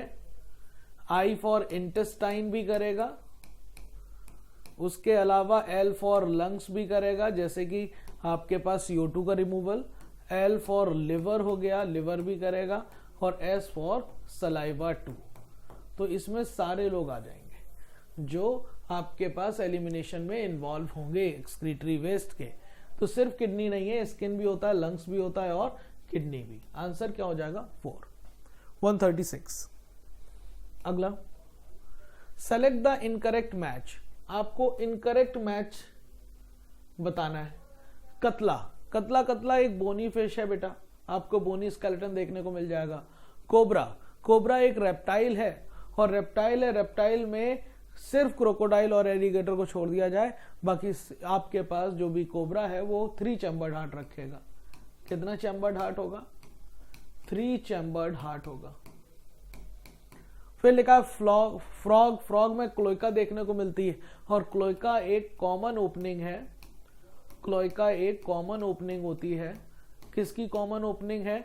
इसमें है रेस्पिरेटरी सिस्टम की भी, उसके अलावा आपके पास एक्सक्रीटरी सिस्टम और फिर उसके अलावा डाइजेस्टिव सिस्टम की एक कॉमन ओपनिंग जिसे हम क्लोइका कहते हैं। पैरट एक बर्ड है और बर्ड में निमेटिक बोन पाई जाती है, एयर कैविटी प्रेजेंट होती है बोन में। ऐसी बोन हल्की होती हैं और एडॉप्टेशन है फ्लाइंग के लिए इन बोन्स का। ऐसी बोन्स को हम निमेटिक बोन्स कहते हैं। पैरट में पाई जाएगी क्योंकि पैरट एक बर्ड है। तो गलत जवाब आपके पास 137 का सेकंड हो जाएगा। अगला, सेलेक्ट द करेक्ट मैच। आपको करेक्ट मैच सेलेक्ट कराना है, बताइए। हॉस्टेल एंड फर्न, हॉस्टेल और फर्न ब्रायोफाइट नहीं होते बेटा, ये टेरिडोफाइट है। क्या है बेटा? Pteridophyte. Vascular tissue Adiantum, Adiantum एक टेरिडोफाइट है और टेरिडो में भी आपके पास कौन सी क्लास का मेंबर है? तो वो है टेरोप्सिडा का। और आपके पास ये जवाब सही होगा, फर्स्ट वेस्कुलर प्लांट होता है, तभी टेरिडोफाइट को फर्स्ट ट्रैकियोफाइटा कहते हैं। स्फैग्नम, स्फैग्नम आपके पास क्या है? तो स्फैग्नम याद रखिएगा, स्फैग्नम क्या होता है? तो ब्रायोफाइट होता है। स्फैग्नम क्या है? स्फैग्नम आपके पास ब्रायोफाइट है और ब्रायोफाइट यूनिसेक्सुअल है। और फिर क्लोरोफाइसी में 2 अनइक्वल लेटरल फ्लैजुला होते हैं। तो ये वाली बात गलत हो गई क्योंकि दो अनइक्वल तो आपके पास क्लोरोफाइसी में नहीं होते। ये वाली बात तो फियोफाइसी की है। क्या है? फियोफाइसी की। अब स्फैग्नम की बात कर लिया जाए तो स्फैग्नम यूनिसेक्सुअल होता है या बाइसेक्सुअल होता है? जवाब दीजिए। तो स्फैग्नम अगर कभी भी देखिएगा तो वो यूनिसेक्सुअल नहीं होता, वो बाइसेक्सुअल होता है, क्योंकि इसी में एंथ्रीडियल और आर्किगोनियल ब्रांच पाई जाती है एक ही प्लांट पर। और बाइसेक्सुअल है तो आप इसे मोनोइसियस बोल सकते हो। तो इसका मतलब गलत जवाब कौन सा होगा? थर्ड हो जाएगा। 138। अगला, select the incorrect match for 5 kingdom classification. Incorrect match निकालना है किसके रिगार्डिंग? 5 किंगडम। न्यूक्लियर मेम्ब्रेन किस में प्रेजेंट होगी? तो न्यूक्लियर मेम्ब्रेन प्रोटिस्टा में प्रेजेंट होगी, यस। क्या न्यूक्लियर मेम्ब्रेन प्लांटी में प्रेजेंट है? यस। बॉडी ऑर्गेनाइजेशन की बात करी जाए प्रोटिस्टा में सेलुलर है, यस। ऑर्गन प्लांटी और प्लांटी में टिश्यू या ऑर्गन है, बिल्कुल है। आगे आगे अगर मैं बात करूं, इसके आगे लिखा हुआ है cell wall. Cell wall protista में एब्सेंट होती है। आपके पास सेल वॉल तो प्रोटिस्टा में बिल्कुल एब्सेंट नहीं है। डायनोफ्लैजलेट के पास है, डायटम्स के पास है, spore of the slime modes के पास है। तो पूरी टोटली एब्सेंट नहीं कह सकते, गलत जवाब। आपके पास प्लांटी में प्रेजेंट होती है, सही है। मोड ऑफ न्यूट्रिशन प्रोटिस्टा में ऑटोट्रॉफिक एटोट्रॉफिक, जबकि ये ऑटोट्रॉफिक। तो गलत जवाब आपके पास ये आ जा रहा है, आंसर थर्ड हो जाएगा। क्योंकि आप यहां पर एब्सेंट नहीं लिख सकते, आप ये लिख सकते हो प्रेजेंट होती है इन सम। ठीक है। अगला, in which type of plant rubisco enzyme involve in CO2 fixation. कौन सा रुबिस्को? रुबिस्को एंजाइम जो है ना, जिसकी कार्बोक्सिलेज और ऑक्सीजनेज दोनों की एक्टिविटी होती है। चाहे कोई भी प्लांट हो, C3 हो, C4 हो, कैम प्लांट हो, उसमें CO2 फिक्सेशन का काम, CO2 के फिक्सेशन का काम कौन करेगा? तो CO2 फिक्सेशन का काम आपका पास रुबिस्को ही करेगा, रुबिस्को ही करेगा। चाहे C3 प्लांट हो, चाहे C4 प्लांट हो। ओनली C3 प्लांट की बात गलत हो गई, आंसर 4 ज्यादा बेहतर है। ठीक है। अगला 141 लिखा हुआ है, what is the oxidation product in green sulphur या purple sulphur bacteria. Green sulphur bacteria आपके पास हाइड्रोजन डोनर के तौर पर H2S या फिर H2SO4 यूज करते हैं। अगर H2S यूज करेंगे तो सल्फर रिलीज करेंगे, और H2SO4 रिलीज किया तो फिर सल्फेट रिलीज करेंगे। इसका मतलब वो सल्फर भी रिलीज कर सकते हैं और सल्फेट भी, ऑक्सीजन नहीं करते। आंसर 4 हो जाएगा। ठीक। अगला लिखा हुआ है कि गिवन रिएक्शन XYZ आपको बताना है। ये आपके पास कौन सी रिएक्शन है बताइए। ये फोटोसिंथेसिस की रिएक्शन है। 6 CO2 जब फिक्स करोगे तो 12 H2O की आपको जरूरत पड़ेगी, जिसमें 1 मोल आपने C6H12O6 बना लिया है। तो यहां पर 6 H2O होंगे और 6 मॉलिक्यूल ऑक्सीजन के रिलीज होंगे। तो यहां पर 12, 6 और 6, ये आपका आंसर बन जाएगा। और ये आंसर आपके पास फर्स्ट दिया हुआ है, 142 का first. 143 select the incorrect option. आपको इनकरेक्ट ऑप्शन सेलेक्ट करना है किसके लिए? PCR के लिए। और PCR आपके पास पॉलीमरेज चेन रिएक्शन, जिसमें डीनेचुरेशन, एनिलिंग और एक्सटेंशन होता है, और उसके लिए DNA को DNA बनाने के लिए हाई टेम्परेचर पर काम करने वाले एंजाइम जो कि टेक पॉलीमरेज है, वो भी जरूरत है। सोमा क्लोन यहां पर कोई मतलब नहीं है। सोमा क्लोन बनते हैं टिश्यू कल्चर के दौरान। ठीक है। अगला आपके पास लिखा हुआ है, select the correct statement. Correct statement निकालना बताइए। लिखा हुआ parasitic organism are only present in monera, protista, fungi और एनिमेलिया। पैरासिटिक ऑर्गेनिज्म ओनली, इस पर देखिएगा। पैरासाइट मोनेरा में तो है, प्रोटिस्टा में भी है, फंजाई में भी है, एनिमेलिया में। सर प्लांट्स में भी होंगे and plants too. That's why ये पूरी बात गलत हो गई, क्योंकि ओनली लिख दिया है। कस्क्यूटा आप कैसे भूल सकते हो? पैरासिटिक है कि नहीं? औरा बैंके और स्ट्राइगा जैसे प्लांट पैरासिटिक है। फिर लिखा हुआ है autotrophic organism are present only monera and plantae. बात ये भी गलत हो गया, यहां पर तो प्रोटिस्टा भी लिखना होगा। Protista 2, protistan 2। फिर लिखा हुआ eukaryotic organism are present protista, plantae, fungi और एनिमलिया, ये बात सही है। फिर flagellated and ciliated organism are present in protista, बात ये भी सही है। सीलिएटेड और फ्लैजिलेटेड की बात करी जाए तो इसके लिए तो प्रोटोजोआ में पूरी पूरी क्लास है, तो प्रोटोजोआ कम्स अंडर प्रोटिस्टा, ये बात सही। तो सी और डी बात सही है, आंसर सेकंड बन जाएगा। 144। अगला, what is the meaning of Greek word meristos? याद रखिएगा, इस मैरिस्टोज का मतलब होता है टू डिवाइड। तभी ऐसे टिश्यू जिसमें हमने डिवाइडिंग सेल के बारे में बात करी है, तो ऐसे टिश्यू को हमने मेरिस्टेमेटिक टिश्यू कहा है। क्या कहा है? Meristematic tissue. हमने मेरिस्टेमेटिक टिश्यू और परमानेंट टिश्यू के इसी बात पर बांटा था कि उसमें पाए जाने वाली सेल डिवाइड करती हैं या नहीं करती हैं, तो वो टिश्यू मेरिस्टेमेटिक टिश्यू कहलाया जाता है, क्योंकि डिवाइडिंग सेल को ही हम मैरिस्टोज, मतलब डिवाइड करने को ही हम मैरिस्टोज कहते हैं। डिफरेंशिएशन नहीं है, डिवाइडिंग है, सिंपल और मोटिलिटी नहीं है। 145 का सेकेंड। अगला, select the correct match. Correct match आपको बताना है, बता देते हैं। Mango tree placed at more than 1 trophic level, बिल्कुल गलत, क्योंकि मैंगो ट्री है और इसका एक ही ट्रॉफिक लेवल होगा T1, क्योंकि ये क्या है? प्रोड्यूसर है बेटा। क्या है बेटा? प्रोड्यूसर। आगे देखिए, human placed at more than 1 trophic level, ये बात सही है। जब हर्बीवोर मतलब जो शुद्ध शाकाहारी है तो वो हो सकता है T2 में हो, मांसाहारी है तो T3 T4 किसी में भी हो सकता है ना। Fish placed only 3rd trophic level, ये बात नहीं, ओनली वाली बात भी गलत हो गई, क्योंकि ये सेकंड में भी हो सकता है, थर्ड में भी। Small fish, large fish, depend करेगा। स्पैरो, आपकी चिड़िया जो है वो 2nd ट्रॉफिक लेवल में ही होगी, ये बात गलत है। ये भी बात गलत है, क्योंकि जो स्पैरो है वो डिपेंड करेगा क्या खा रही। सीड खा रही है तो वो प्लांट प्रोडक्ट है, वो आपके पास T2 में होगी। अगर कोई कीड़ा मकोड़ा खा रही है, या फिर किसी डेड ऑर्गेनिज्म को खा रही है, या फिर कुछ और खा रही है, तो उसका प्लेस बदलता जाएगा।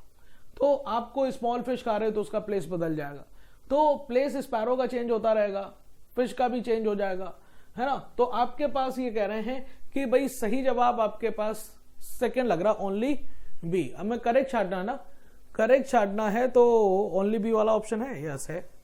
आंसर 4 बन जाएगा। आंसर क्या बन जाएगा बेटा? 4 बन जाएगा, ओनली बी मुझे सही लग रहा है। ठीक है,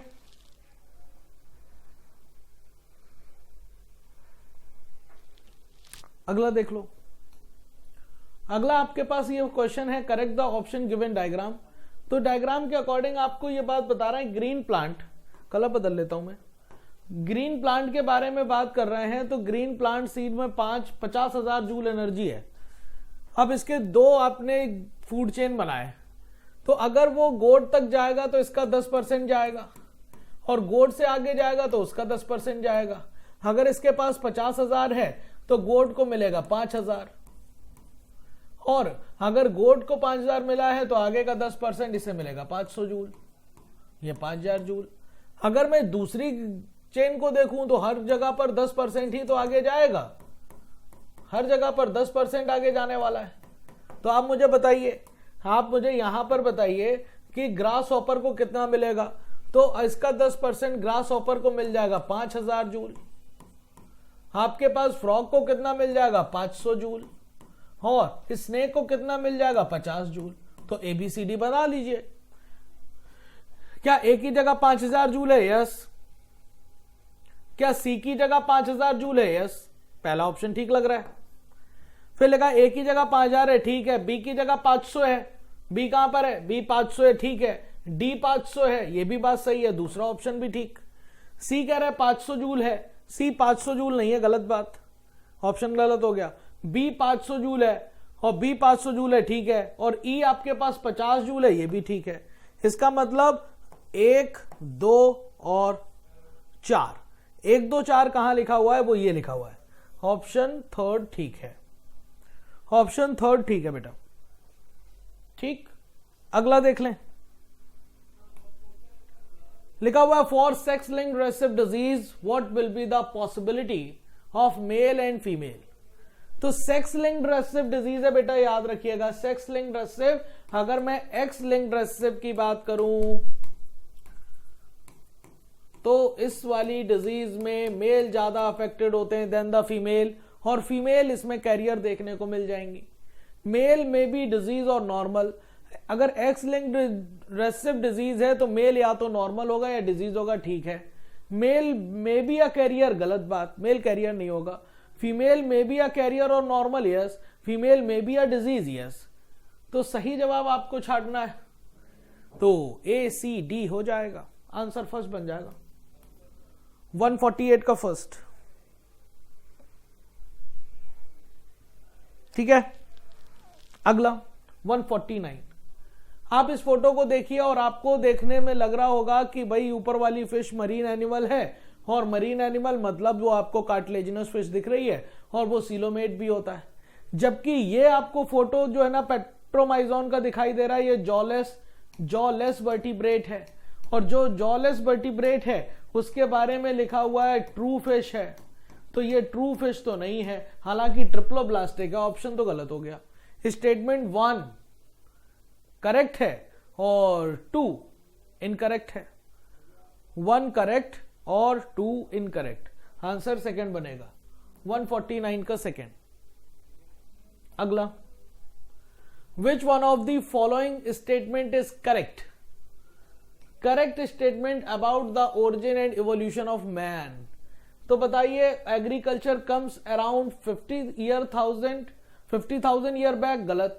ये लगभग 18,000 ईयर बैक की बात है, 18,000 ईयर बैक।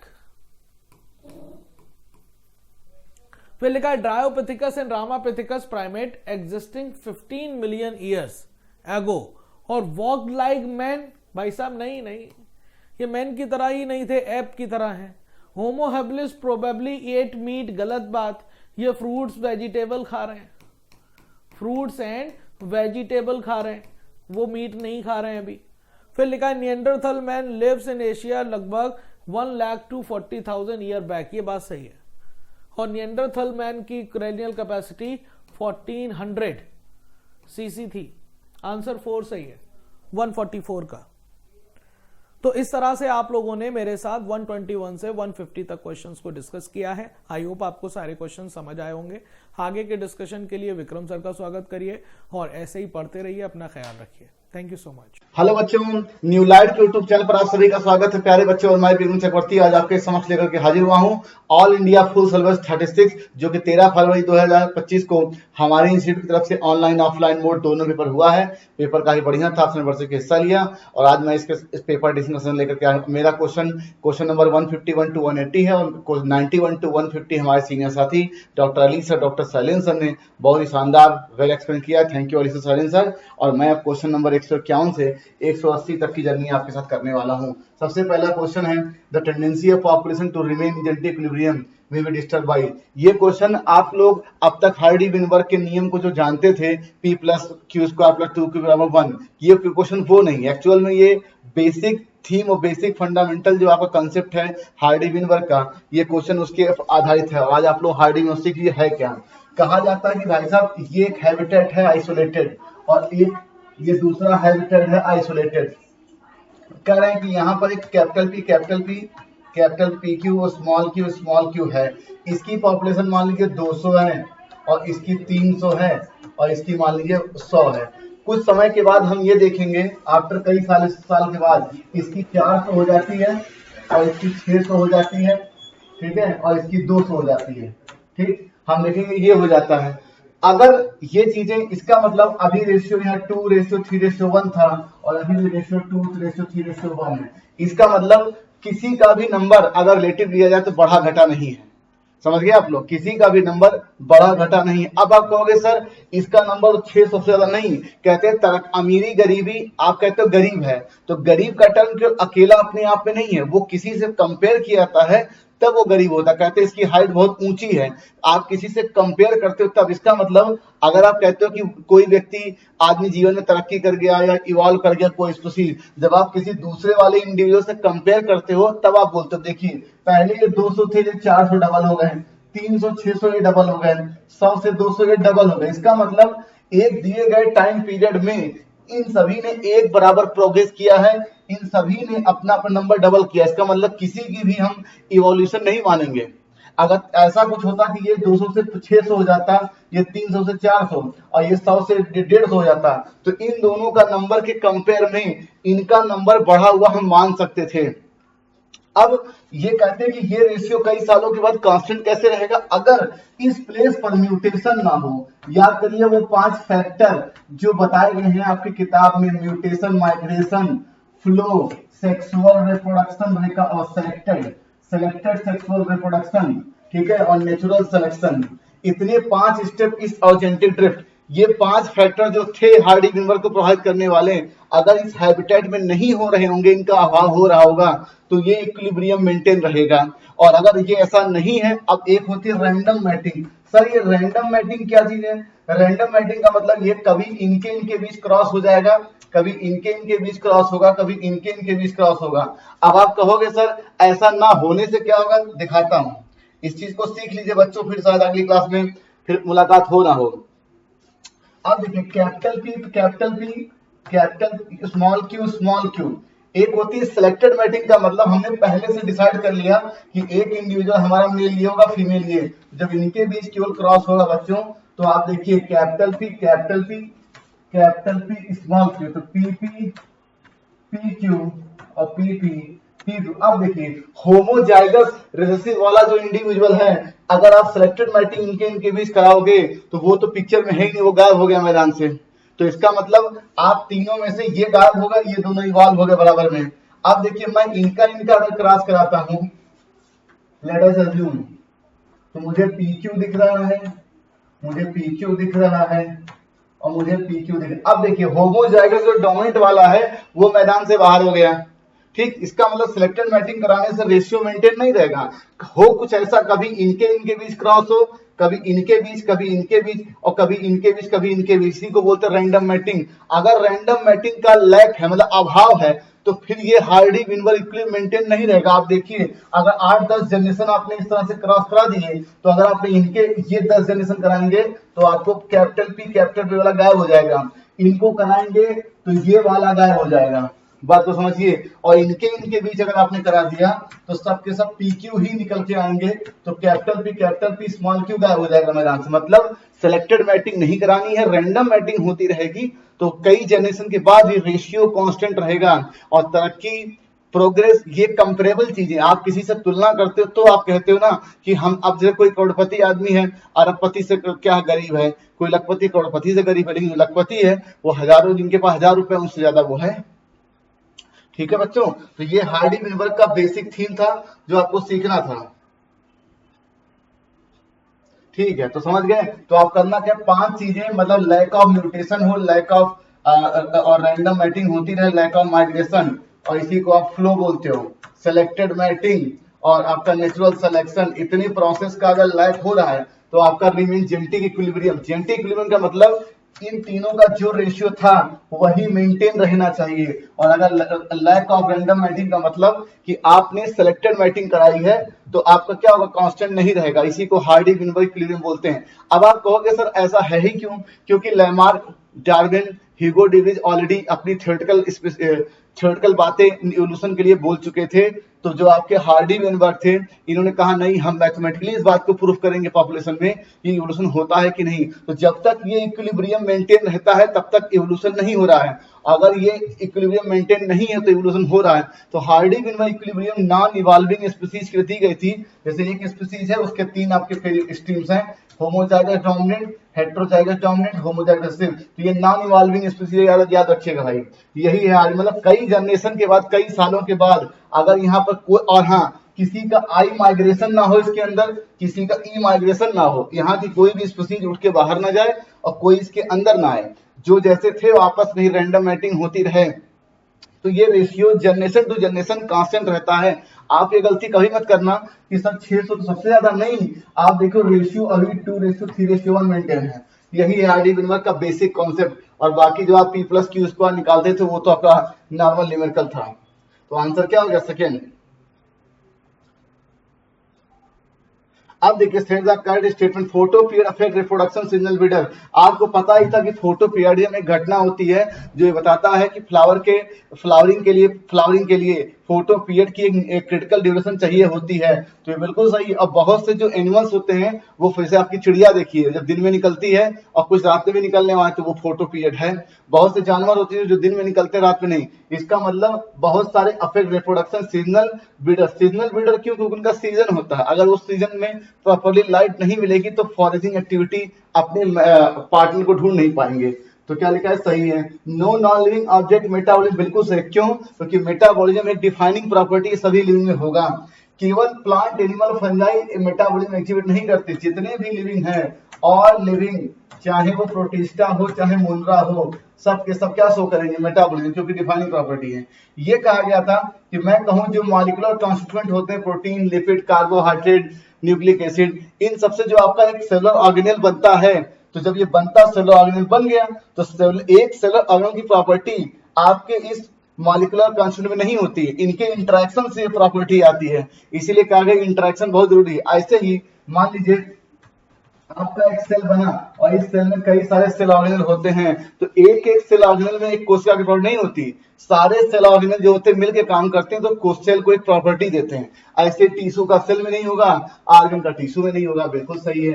तो मुझे ए सही दिख रहा है, बी सही दिख रहा है, डी सही दिख रहा है, A B D, that is second answer. लिखा था first human hormone produce by रिकम, बिल्कुल आप तो पता ही भाई कि इंसुलिन बनाया गया था, किस कंपनी ने बनाया? इली लिली ने बनाया। कौन सा ईयर था सर? 1983। इन्होंने आपके दोनों चेन सिस्टोन ए सिस्टोन बी को अलग अलग किया और फिर डाइसल्फाइड बॉन्ड को जोड़ दिया, क्योंकि नेचुरल प्रोसेस जो बनता था तो एक्स्ट्रा स्ट्रेच जो था सी पेप्टाइड का बनता था, ये प्रो हार्मोन के रूप में सिंथेसाइज होता है। First answer. लिखा रिगार्डिंग डीएनए पॉलीमरेज। अब भाई कुछ नहीं, आपको मालूम था कि पीसीआर में जो एक्सटेंशन स्टेप है वो लगभग मोर देन 50 डिग्री के ऊपर चलता है और नॉर्मल जो एंजाइम होता है वो 25 से 40 के भी अच्छे से काम करता है और जब उसके ऊपर जाता है तो वो एंजाइम डीनेचर्ड होने लग जाता है। ये आपको पता था। तो इस समस्या से लड़ने के लिए क्या किया गया कि हमने थर्मस एक्वाटिकस नाम के बैक्टीरिया को ढूंढा और उसके अंदर से हमने क्या निकाला? आपका टैग पॉलीमरेज निकाला। ये प्रकार का डीएनए पॉलीमरेज है। क्यों? क्योंकि ये डीएनए के पॉलीन्यूक्लियोटाइड से जोड़ के डीएनए की सेगमेंट बनाता था। इसकी खास बात है कि हाई टेम्परेचर पर भी ये एक्टिव रहता था। और सर ये तो बैक्टीरिया से निकाला गया था, तो ये तो गलत हो गया। और ये केवल एक डीएनए एंजाइम है, ये क्लोनिंग वेक्टर नहीं, इसलिए सिलेक्टेबल मार्कर नहीं है। और ये लाइगेज करने नहीं, ये तो डीएनए लाइगेज का काम है भाई, लाइगेशन। Fourth answer. लिखा in genetic engineering a DNA segment gene of interest is transferred of the host cell through a vector. Consider the following 4 agents in this regard. कुछ नहीं, आपको पता ही है कि वेक्टर आपके प्लाज्मिड और बैक्टीरियोफेज, इनका कॉपी इन दोनों को इस्तेमाल किया जाता है। इसका होता नहीं है, प्लाज्मोडियम इन्फेक्शियस एजेंट है। Second and fourth. इसके अलावा वेक्टर एग्रोबैक्टीरियोफेज से रेट्रोवायरस है। Second and fourth. अब देखिए कुछ नहीं सर, आप जमाने से पढ़ते हैं TI प्लाज्मिड। आपने क्या पढ़ा इसको? ट्यूमर इंड्यूसिंग प्लाज्मिड, यही पढ़ा है आपने। तो जाहिर सी बात है टीआई क्या स्टैंडर्ड? Tumour inducing plasmid. अब ऐसा क्यों है?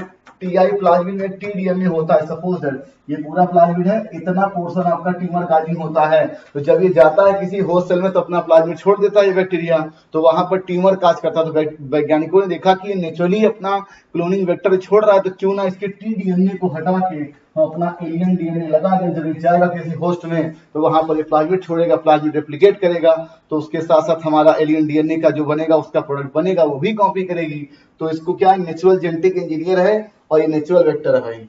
और इसकी वाइड रेंज काफी होती है। ये प्लांट्स के लिए होता है और ये यूकैरियोट्स के लिए प्रोडक्ट नहीं है। लेकिन गोबर गैस में मैक्सिमम आपको पता है कि प्रीडोमिनेटली क्या होता है? मीथेन होता है। और ये कैसे होता है? एनारोबिकली ग्रो करने वाले मिथाइनोजेन बैक्टीरियम होते हैं। मिथाइनोजेन। और एक प्रकार का ये आर्की बैक्टीरिया रखिएगा और एक प्रकार का ये हेटेरोट्रॉप्स है। Second answer. लिखा है कि सेल द, आपको पता है एक होता है हमारी सीजर्स होती है, ठीक है, एंग्जाइटी होती है और इंसोम्निया होता है, उनके लिए बार्बिट्रेट मेडिसिन की तरह इस्तेमाल होता है। तो नॉट यूजिंग मेडिसिन ये गलत है।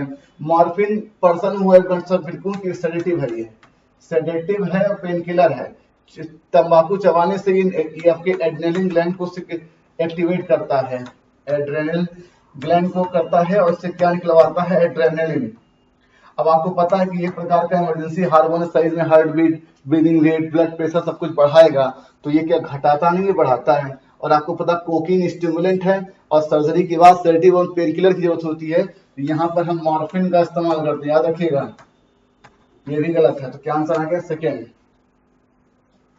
लिखा है फॉलोइंग एड्स, कुछ नहीं, आपको पता था एक्वायर्ड इम्यून डिफिशिएंसी सिंड्रोम एक प्रकार की उल्टी बीमारी है। एचआईवी साथ बैठ के खाना खाने से नहीं फैलता, शरीर के फ्लूइड से फैलता है, जैसे कि ब्लड है, सीमेन है।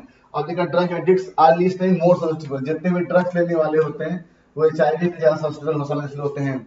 Ads patient are being fully cure नहीं, टेम्पोरली क्योर किया सकता है, टेम्पोररी क्योर हो सकता है, गलत है। और चौथा अपने आप से जो कि हेल्पर टी लिम्फोसाइट को कम करता है, ये हेल्पर टी लिम्फोसाइट हमारे शरीर में इम्यून सिस्टम को बूस्टअप करती है, इससे इम्यून सिस्टम वीक हो जाता है, फोर्थ आंसर।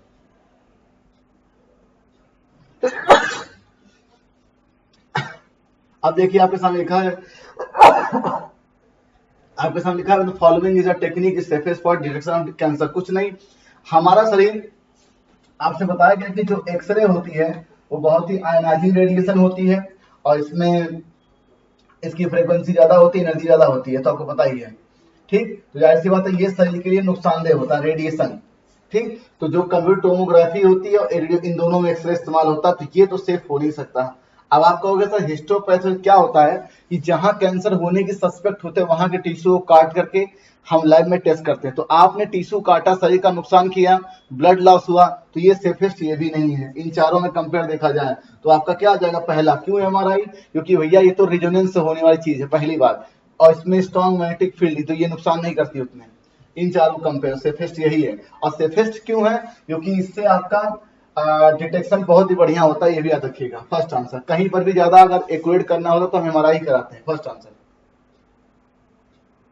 अब देखिए पहले डायग्राम पहचान लेते हैं सर। ये एक प्रकार का डाइकॉट प्लांट है, जहां आपका प्लांट किंगडम का चैप्टर खत्म हो रहा है वहां डाइकॉट प्लांट है। और डाइकॉट प्लांट एक प्रकार का एंजियोस्पर्म होता है, ये आपको पता है। और आपको मालूम है कि टेरिडोफाइटा से लेके आगे स्पोरोफाइट डोमिनेट है, तो भैया मुझे तो, और टेरिडोफाइटा से लेके आगे सब क्या है, वेस्कुलर प्लांट, ठीक है। ये मुझे साल्विनिया दिख रहा है, साल्विनिया, साल्विनिया आपका क्या है, रूटलेस टेरिडोफाइट है। और मैंने ही बोला कि टेरिडोफाइट से लेकर के वेस्कुलर प्लांट स्पोरोफाइट डोमिनेंट, तो गैमेटोफाइट डोमिनेंट नहीं हो सकता, गलत है। तो मुझे पहला सही दिख रहा है, दूसरा इनकरेक्ट दिख रहा है, सेकेंड आंसर। तो पहले तो डायग्राम पहचानो और फिर ये जानो उनका कैरेक्टर क्या है। मुझे डायग्राम क्या दिख रहा है, पहला वाला डाइकॉट प्लांट है, एंजियोस्पर्म है, वेस्कुलर प्लांट है, स्पोरोफाइट डोमिनेटिंग स्टेज है। और मुझे ये वेस्कुलर प्लांट दिख रहा है और गैमेटोफाइट है, डोमिनेटिंग स्पोरोफाइट डोमिनेटिंग, और ये रूटलेस टेरिडोफाइट याद रखिएगा, और हेटेरोस्पोरस भी है, ठीक। तो ये पहला सही है, दूसरा गलत है।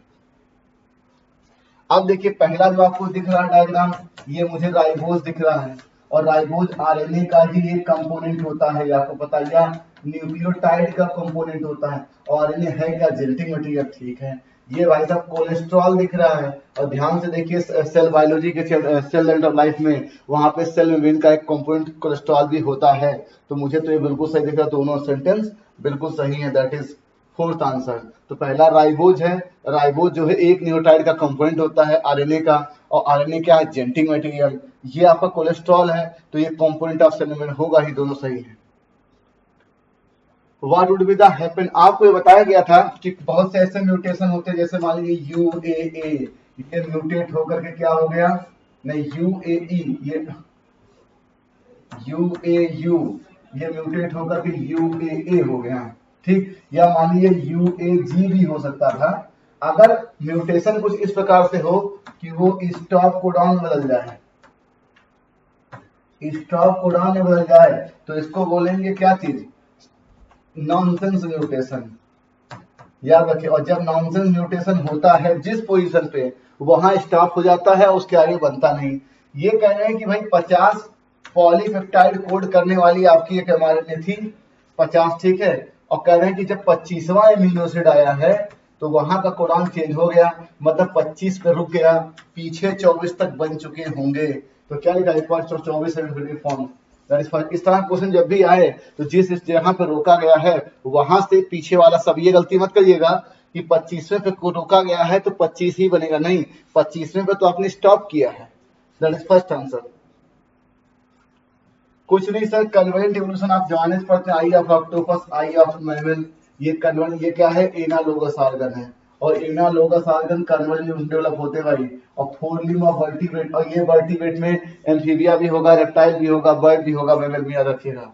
ये गलती कहीं मत करना कि आप किताब में मैमल केवल दिया तो आप मैमल दिमाग में सेट रखेंगे, वर्टिब्रेट सब आते हैं, ठीक। Wings of butterfly and bird analogous है, थॉर्न ऑफ बर्ड होमोलोगस है, फोर होमोलोगस है, ये भी होमोलोगस है, और ये एनालोगस है, ये एनालोगस है, ठीक। तो भाई क्या मुझे पहला सही दिख रहा है। लेकिन आप जमाने से पढ़ते आए हैं, ग्लाइकोप्रोटीन में एक आई जीन था और यहाँ प्रमोटर था, यहाँ ऑपरेटर, यहाँ जेड वाई ए, ये बनाता था रिप्रेसर प्रोटीन, और ये जाके ऑपरेटर से बाइंड करता था, तो आरएनए पॉलीमरेज जोड़ करके आगे ट्रांसक्रिप्शन नहीं कर पाता। किससे जुड़ता है? रिप्रेसर प्रोटीन ही होता है जो ऑपरेटर से जुड़ता है। कुछ नहीं, जमाने से आप पढ़ते आए कि रेप्लिकेशन के लिए enzyme DNA dependent DNA polymerase, transcription के लिए DNA dependent RNA polymerase, direction 5 या 3', तो रेप्लिकेशन के लिए पूछा गया है ई कोलाई में, तो ये आ गया आंसर, फोर्थ आंसर। अगर ट्रांसक्रिप्शन के लिए पूछते तो क्या लगाते? डीएनए डिपेंडेंट पॉलीमरेज इन 1 डायरेक्शन 5 3', क्या आंसर आ गया? फोर्थ, ठीक है। तो DNA dependent DNA polymerase catalyse polymerisation in 5' 3' direction, fourth answer. अब देखिए ह्यूमन, कुछ नहीं, जब इस तरह के देखो, जब इस तरह के डाई एलेलिक इन्होंने बोल दिया, मतलब दो एलील हैं, कैपिटल ए और कैपिटल बी, तो भाई साहब इससे तो क्यों एक ही प्रकार का गैमेट मिलेगा, ठीक। अब गैमेट निकालने का देखिए, एक एक करके भी निकाल सकते हैं। देखिए 4 प्रकार का गैमेट बन रहा है, मतलब 2 की पावर n, यहाँ 4 कर लेंगे, 2 की पावर n 2 की पावर 2, मतलब n बराबर 2। ये डाई हाइब्रिड का केस है, यही सही है, ठीक। डाई एलेलिक का मतलब 2 की पावर n, तो 2 की पावर 2 n लगाएंगे, 4 पर गैमेट मिला हमको, तो ये n बराबर 2 पावर सेम हो जाते हैं, आपको पता मैथ। कुछ नहीं, वैसे भी आप करके भी देख सकते हो। पहले वाले में जो गैमेट मिला है, पहले वाले में तो मुझे क्या मिला? कैपिटल ए बी और स्मॉल ए बी, 2 टाइप्स। दूसरे वाले में कैपिटल ए बी और कैपिटल ए बी 2 टाइप्स, इसमें केवल एक प्रकार का। इसको करके देख लो, A B A B A B और ए बी 4 प्रकार का, यही सही है, दैट इज फोर्थ आंसर। अब देखिए ये सवाल का शॉर्टकट ये होता है कि आपको total number of meiosis required, total number of meiosis required, जितनी मतलब रिक्वायर्ड क्या बोलेंगे? Zygote, total zygote plus 1/4 total zygote, ठीक है, ये मिल जाएगा। अब यहां मैंने 100 रख दिया, 1/4 इंटू 100 रख दिया, कितना आ गया? 125, दैट इज थर्ड आंसर। अब ग्रेन्स होगा तो भी क्यों, एक ग्रेन्स में एक ओव्यूल होता है, उसमें एक ही जाइगोट होता है, केम्ब्री होता है, रखिएगा, ठीक। तो ये इसका शॉर्टकट है, पहली बात। और लॉन्ग कट अगर लंबे तरीके से चलना था तो भी आप सीख सकते थे। लंबा तरीका ये है कि आपको ये मालूम है कि सपोज मैं कह रहा हूं ये मेरा जाइगोट बना, एक जाइगोट को बनाने के लिए हमें एक मेल गैमेट एक फीमेल गैमेट ये चाहिए। अब अगर इसका मुझे 100 बनाने हैं तो मुझे 100 मेल गैमेट और 100 आपके फीमेल गैमेट, इतना चाहिए। आपको मालूम है अगर हम पॉलन मदर सेल की बात करें, ठीक है, अगर हम पॉलन मदर सेल की बात करें तो पहला मियोसिस हुआ, मुझे 4 आपके पॉलन गेन मिल गए, 1 सेल माइक्रोस्पोर मिला, इसमें हुआ पहला माइटोसिस, तो मुझे 2 सेल कंडीशन वाला पॉलन गेन मिला, ठीक। फिर दूसरा माइटोसिस, तो मुझे 2 मेल गैमेट एक पॉलन गेन से मिल गए। मतलब अगर हम 4 से करेंगे तो 8 मेल गैमेट मिला, ठीक, 8 मेल, मतलब 1 मियोसिस से 8 मेल गैमेट मिला, ठीक। ये मुझे समझ में आ गया। और अगर हम मेगा स्पोर मदर सेल की बात करें तो इसमें पहली मियोसिस होगी 1 2 3 4, ये मेगा स्पोर बना, 3 आपके खत्म हो गए, बचा एक फंक्शन मेगा स्पोर, और इसमें 3 बार माइटोसिस होगी, तो आपका बन जाएगा पूरा का पूरा एम्ब्रियो, जिसमें एक आपका एग होगा, ध्यान देने की, और 2 सिनर्जिड होंगे, 2 पोलर न्यूक्लियाई, 3 एंटीपोडल, इसका मतलब हम एक मियोसिस कर रहे हैं तो हमें आपका एक मियोसिस और 3 माइटोसिस से हमें एक एम्ब्रियो साइक मिल रहा है। और एक एम्ब्रियो साइक में भले ही 7 सेल हों, उसमें हमारा गैमेट केवल एक ही सेल है।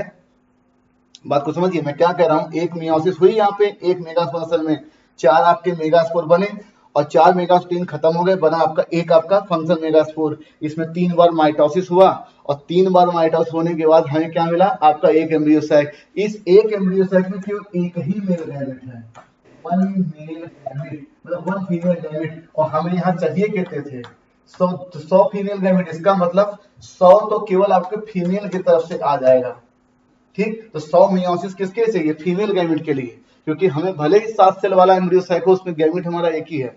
अब बारी आती है किसकी, मेल गैमेट की। मेल गैमेट की देखिए, मैंने अभी आपको बताया कि एक मियोसिस और 2 बार माइटोसिस से हमें 8 मेल गैमेट मिल रहे हैं, 8 मेल गैमेट, और हमें चाहिए कितना, 100। अब देखिए इस 8 मेल गैमेट में जब फर्टिलाइजेशन होता है तो 4 तो जाते हैं किससे, एग से फ्यूज होने, और 4 जाते हैं 2 पोलर न्यूक्लियाई से फ्यूज होने। इसका मतलब इफेक्टिवली हमें सिर्फ 4 ही मिलता है जाइगोट बनाने के लिए। तो मेरे को ठीक है 4, इसका मतलब अगर मुझे 4 करना है तो यहाँ पे 1 से 4 मिल रहा है, तो हमें चाहिए कितना, 100। तो अगर हम यहाँ 25 मियोसिस कराएंगे तो हमें 400 ये मिलेगा, 400 ये मिलेगा, दैट इज। तो इसका मतलब 25 मियोसिस यहाँ से, तो टोटल कितना, 125 आ जाएगा। ये गलती कहीं मत करिएगा सर कि एक मियोसिस और 2 माइटोसिस से हमें टोटल 8 मेल गैमेट मिले। 8 मेल गैमेट में 4 जाइगोट बनाने जाता है और 4 जाता है किसमें, एंडोस्पर्म बनाने के लिए। तो मान लिया आपने 25 मियोसिस कराई, तो 25 मियोसिस जब आप कराएंगे, 25 मियोसिस, ठीक है, तो 25 मियोसिस मान लिया आपने करा दिया, तो 25 से आपके कितने, 100 आपके ये बन जाएंगे माइक्रोस्पोर और 100 पॉलिमिलियन बन जाएंगे। तो 200 आपके मेल गैमेट बनेगा। ध्यान से देखिए 200 मेल गैमेट, अरे 1 से 8, 25 से 200, और इस 200 में से 100 जाएगा जाइगोट फ्यूज, एग से फ्यूज करने, और 100 जाएगा पोलर न्यूक्लियाई से फ्यूज करने मेल गैमेट। ध्यान से देखिए मैं कह रहा हूं, एक मियोसिस से 8 मेल गैमेट, 25 मियोसिस से कितने हो गए, 200। 200 में 100 इफेक्टिवली जाएगा जाइगोट बनाने, और 100 हमें यहाँ 100 चाहिए था, इसका 25 मियोसिस चाहिए करने के लिए, तो 125 आंसर आएगा। ये इसका पूरा डिस्क्रिप्शन था किस तरह से आता है, शॉर्टकट आपको पहले से मालूम था। अब देखा सोमैटिक सेल, कुछ नहीं सर, ये सवाल सीख लीजिए। पहले तो मैंने बताया G1 फेज, फिर बनाया S फेज, और फिर बनाया मैंने G2 फेज, ठीक। और उसके बाद देखिए पहली मियोसिस हुई, मियोसिस फर्स्ट, तो यहाँ पर देखिए आपके 2 पेयर ऑफ सेल बन गए, और फिर इनमें मियोसिस 2, 1 2 3 4। तो अब देखिए यहाँ पर अगर आपने 2C DNA लेके चले तो यहाँ 4C, यहाँ 4C, यहाँ 46 क्रोमोसोम, यहाँ 46, यहाँ 46। अब यहाँ पहली नस होगी तो यहाँ 23 गुणसूत्र होगा, और यहाँ हो जाएगा 2C DNA, और फिर अगेन आपका 23 ही गुणसूत्र रहता है, याद रखिएगा, ठीक है। यहाँ C, यहाँ C, ठीक। इसका मतलब अगर मैं ये कहूं गैमीट के कंपेयर में आपके एस फेज में 4 गुना डीएनए है और क्रोमोसोम जस्ट डबल है।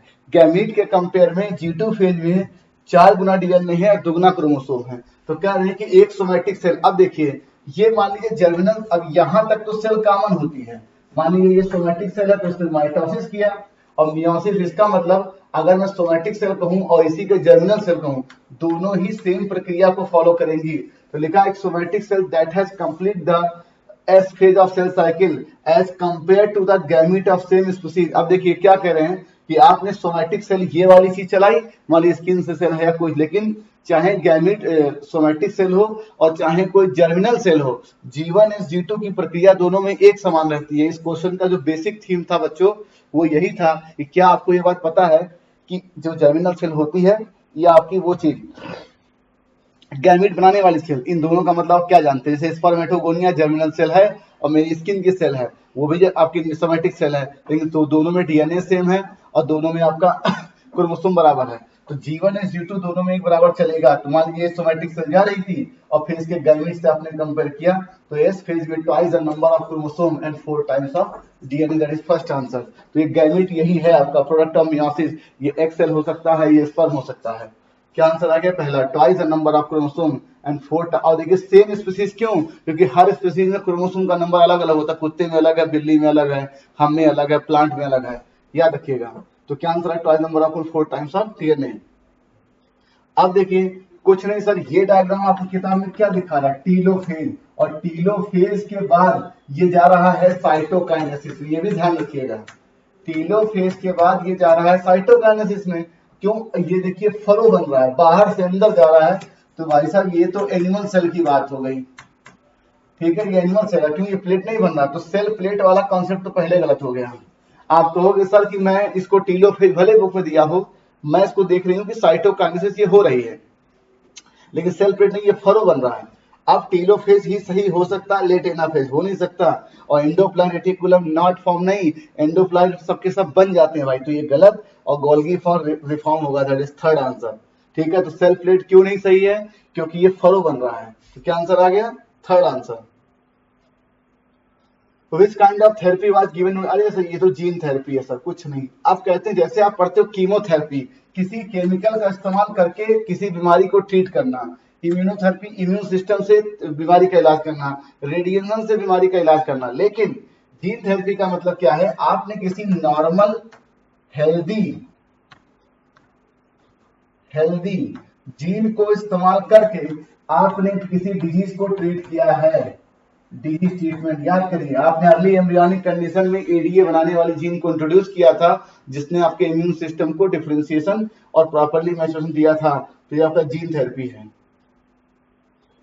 फिर लिखा Nile perch introduce into Lake Victoria in East Africa led eventually to the extension of, ये बात याद रखिएगा। सपोज दैट कोई स्पीसीज, कोई हैबिटेट है, यहाँ के कुछ नेटिव स्पीसीज होती है ए बी सी डी, ये यहाँ के रिसोर्स, यहाँ के हैबिटेट के हिसाब से अडॉप्ट होते हैं। बाहर से आपने कुछ एक्स लेकर के आए, अब ये इस एक्स का यहाँ पर कोई प्रेडेटर नहीं है, कोई पैरासाइटिज्म नहीं है, तो ये बहुत तेजी से फैलेगा और बाकी स्पीसीज को भी डिस्टर्ब करेगा, उनके जीवन को, उनके रहन सहन को। तो कहते हैं कि नाइल पर्च एक आपकी पक्षी थी, जिसे आपने नाइल पर्च मान लीजिए है, आपने इसको इंट्रोड्यूस किया, तो ये सिस्लिट फिश था, species of the in the lake, ठीक है ना। तो इसने क्या किया, 200 मछलियों की वहां पे क्या किया, मोर देन एक्सटेंशन कर दिया। तो एक प्रकार से क्या बोलेंगे, एलियन स्पीसीज इन्वेजन, मतलब बाहर से कोई स्पीसीज आई, भाई आप आए तो आप भी रहो, जो लोग पहले से रह रहे हैं, अगर उनके एक्सटेंशन पर खतरा हो जाए तो इसको एलियन स्पीसीज इन्वेजन, और ये एक प्रकार का काज ऑफ बायोडायवर्सिटी लॉस है।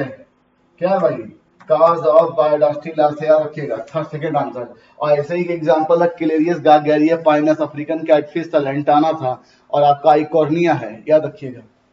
क्या गया सेकंड आंसर। फिर लिखा set the correct statement for Mendel, कुछ नहीं सर, मेंडल डायहाइब्रिड क्लास में सीड शेप सीड कलर लिया गया था, और आपको पता था एक प्लांट ये वाला था, एक प्लांट ये वाला था, ये येलो राउंड ग्रीन रिंकल्ड, पहला क्रॉस हुआ तो कैपिटल आर कैपिटल वाई बना, ये कैसा बना, येलो राउंड बना। अब देखिए जब आपने इनको देखा था तो सबसे कम वाली संख्या, मिनिमम नंबर भी यही थे, कौन सी, ग्रीन रिंकल्ड वाला, तो भाई ठीक, क्योंकि इनकी संख्या 1/16 थी। और कहते जो फिनोटाइप आया था 9:1 आया था, और जीनोटाइप क्या आया था 1:2:2:4:1:1, याद रखिएगा। और 9 प्रकार के जीनोटाइप आप देख सकते हैं, बिल्कुल सही है, तो मेरे हिसाब से ये सारों सही है, ठीक है, थर्ड आंसर। तो ये आ गया 1 2 3 सबके सब सही है। तो 9 प्रकार के जीनोटाइप, 4 प्रकार के फिनोटाइप, 4 प्रकार का गैमेट, ठीक है, और सीड शेप सीड कलर इस्तेमाल किया गया, ग्रीन मिनिमम क्या था, और इसमें जो रिकम्बिनेंट है बच्चों, येलो रिंकल्ड है और ग्रीन राउंड है, तो ये सभी सही है। अब लिखा है following commonly used transfer of foreign DNA crop, अभी मैंने बताया कि क्रॉप प्लांट या तो डाइकॉट प्लांट होते हैं, उनके लिए एग्रोबैक्टीरियम नेचुरल जेनेटिक इंजीनियर इस्तेमाल किया जाता है, और इसी प्लांट की मदद से आपने टोबैको प्लांट में आपने इंटरफेरिंग जीन को इंट्रोड्यूस किया था आरएनए में, याद रखिएगा, सेकंड आंसर।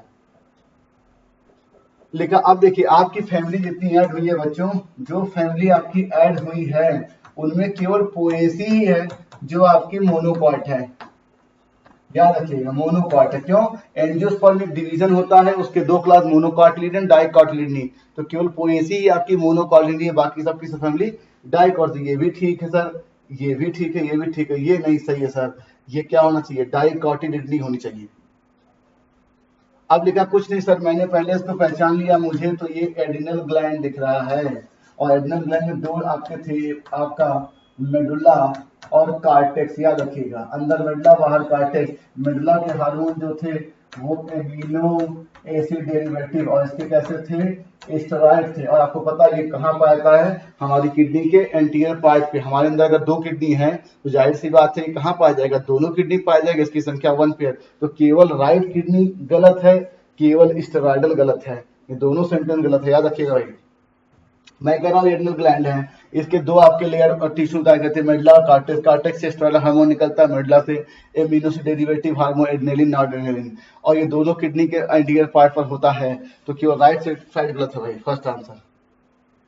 अब लिखा कि अब देखिए कुछ नहीं, आपको बताया गया था कि अगर हम पूरे डीएनए को ऐसे ऑब्जर्व करें, ठीक, मैं पूरे डीएनए को अगर ऐसे ऑब्जर्व करूं तो इस पूरे डीएनए में केवल ऐसा छोटा सा ही एक स्पेसिफाइड पार्ट आपका एक होता है ट्रांसक्रिप्शन यूनिट, जिसका ट्रांसक्रिप्शन होता है, याद रखिएगा, ट्रांसक्रिप्शन यूनिट, जिससे आपकी क्या बनती है, एमआरएनए बनती है, ठीक, एमआरएनए बन गई इससे। इसका मतलब transcription unit sequence of DNA है, याद रखिएगा, पहली बात। अब देखिए इस बने हुए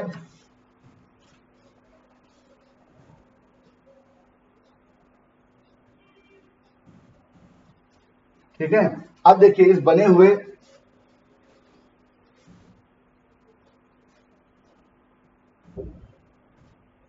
अब देखिए ट्रांसक्रिप्शन यूनिट एमआरएनए, ये आपका बन गया एमआरएनए। अब देखिए इस एमआरएनए में भी केवल कुछ विशेष पार्ट ही आपकी ट्रांसलेशन में जाता है, बाकी का ट्रांसलेशन में जाता है, बाकी का यूटीआर हो जाता है, ठीक, यूटीआर हो जाता है। तो मैं क्या देख रहा हूं, ट्रांसलेशन यूनिट क्या हुआ, sequence of mRNA which undergoes to prepare protein, तो ये भी ठीक है। ट्रांसलेट क्या हो गया, सीक्वेंस ऑफ आरएनए। और कहते हैं कि हमें ट्रांसलेट, जिस तरह से ट्रांसक्रिप्शन को रोकने के लिए रो फैक्टर था, उसी प्रकार से ट्रांसलेशन को रोकने के रिलीज फैक्टर रिलीज होता है टू टर्मिनेट ट्रांसलेशन। बिल्कुल सही है, फोर्थ आंसर। बिल्कुल समझिए, पूरे डीएनए का केवल एक सेगमेंट, एक हाँ, पूरे डीएनए का एक स्ट्रैंड का केवल एक छोटा सा पार्ट ही आपका जाता है ट्रांसक्रिप्शन में, जिसे हम ट्रांसक्रिप्शन यूनिट बोलते हैं, ये सीक्वेंस ऑफ डीएनए है। और जो एमआरएनए बना उसमें से कुछ यूटीआर निकल जाता है और एक छोटा सा पार्ट बनाता है ट्रांसलेशन, जिससे प्रोटीन बनती है, तो इसको क्या बोलेंगे, ट्रांसलेशन यूनिट बोलेंगे। और हमें जिस प्रकार से पढ़ा था बच्चों कि रो फैक्टर जरूरी है आपके टर्मिनेशन और ट्रांसक्रिप्शन के लिए, उसी प्रकार से ट्रांसलेशन को रोकने के लिए एक रिलीज फैक्टर चाहिए, फोर्थ आंसर। कुछ नहीं सर, आपको मालूम है कि टोनोप्लास्ट जो होता है ये परमेबल होता है, जिससे इसके अंदर ग्रेडियंट मेंटेन रखने के लिए ये आयंस वगैरह का मूवमेंट अपने अंदर करता है। ये आपकी बुक की लाइन थी, ये facilitate the transport of A number of ions other material against concentration gradient, active transport in the vacuole, hence their concentration is significantly higher in the vacuole than cytoplasm। बिल्कुल सही, second answer. अब देखिए बताया गया था fruit की पहली classification, एक आपका ड्राई फ्रूट और एक होता है आपका फ्लैशी फ्रूट, ये आपकी बुक में दिया हुआ है, ड्राई फ्रूट, फ्लैशी फ्रूट। ये कहते हैं कि जो फुटवाल होता है पेरिकार्प, फुटवाल होता है पेरिकार्प, अगर ये पेरिकार्प 3 लेयर में फर्दर डिवाइड हो, इपिकार्प, मेसोकार्प, एंडोकार्प, तो भैया इसको बोलेंगे फ्लैशी। और अगर ये पेरिकार्प डिफरेंशिएट ना हो, इपिकार्प, मेसोकार्प, एंडोकार्प में, तो इसको बोलेंगे ड्राई फ्रूट, जिसका एग्जांपल ग्राउंड नट है, मस्टर्ड है, याद रखिएगा। और अगर फ्लैशी की बात करें, ऑरेंज है, मैंगो है, गुआवा है। और ये कहा गया कि हमें मालूम है कि जो फ्रूट होता है वो राइपेंड ओवरी होता है, फर्टिलाइजेशन के बाद बनता है, तो कभी कभी बिना फर्टिलाइजेशन के बन जाए तो पार्थिनोकार्प फ्रूट बनाना। और ये कहा जाए कि अगर खाने वाला पार्ट, एडिबल पार्ट पेरिकार्प हो तो उसको बोलते हैं ट्रू फ्रूट, इसके अलावा कुछ एडिबल पार्ट हो तो बोलेंगे फॉल्स फ्रूट, जैसे कि एप्पल, जैसे कि नाशपाती, जैसे कि स्ट्रॉबेरी। तो मुझे दिख रहा है ड्राई फ्रूट ग्राउंड नट, मुझे दिख रहा है fleshy fruit orange, false fruit strawberry, parthenocarp fruit banana. तो भाई A first, B second, C third, D fourth, fourth answer. अब देखिए ये बताया गया था कि जो आपका पैथोजन होता है बच्चों, पैथोजन, तो ये बीमारी का करता है, ये पैरासाइट है, नो डाउट, ये पैरासाइट है, बीमारी का करता है। तो ऐसे हमारे किताब में दिया है एक बीमारी फाइलेरियासिस, जो कि होती है कि एनिमल के द्वारा, इसका नाम बुचेरिया बेनकाप्टाई, बुचेरिया मेलाई, और ये एक प्रकार का एस्केलमेंथिजम मल्टीसेलुलर ऑर्गेनिज्म है, हेटरोट्रॉपिक है, तो बिल्कुल मुझे सही दिख रहा है ए थर्ड।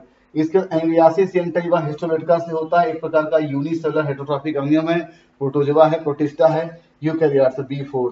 और निमोनिया हीमोफिलस इन्फ्लुएंजा न्यूमोकोकस, ठीक है, स्ट्रेप्टोकोकस न्यूमोनिया से भी होता है। तो मुझे क्या दिख रहा है, ये बैक्टीरिया है सी फर्स्ट। और रिंग वर्म आपको पता है ट्राइकोफाइटान इपिडेर्मोफाइटान माइक्रोस्पोरम, ये फंजाई होते हैं, ये बीमारी काज करते हैं। मुझे डी सेकंड क्या आंसर है, थर्ड।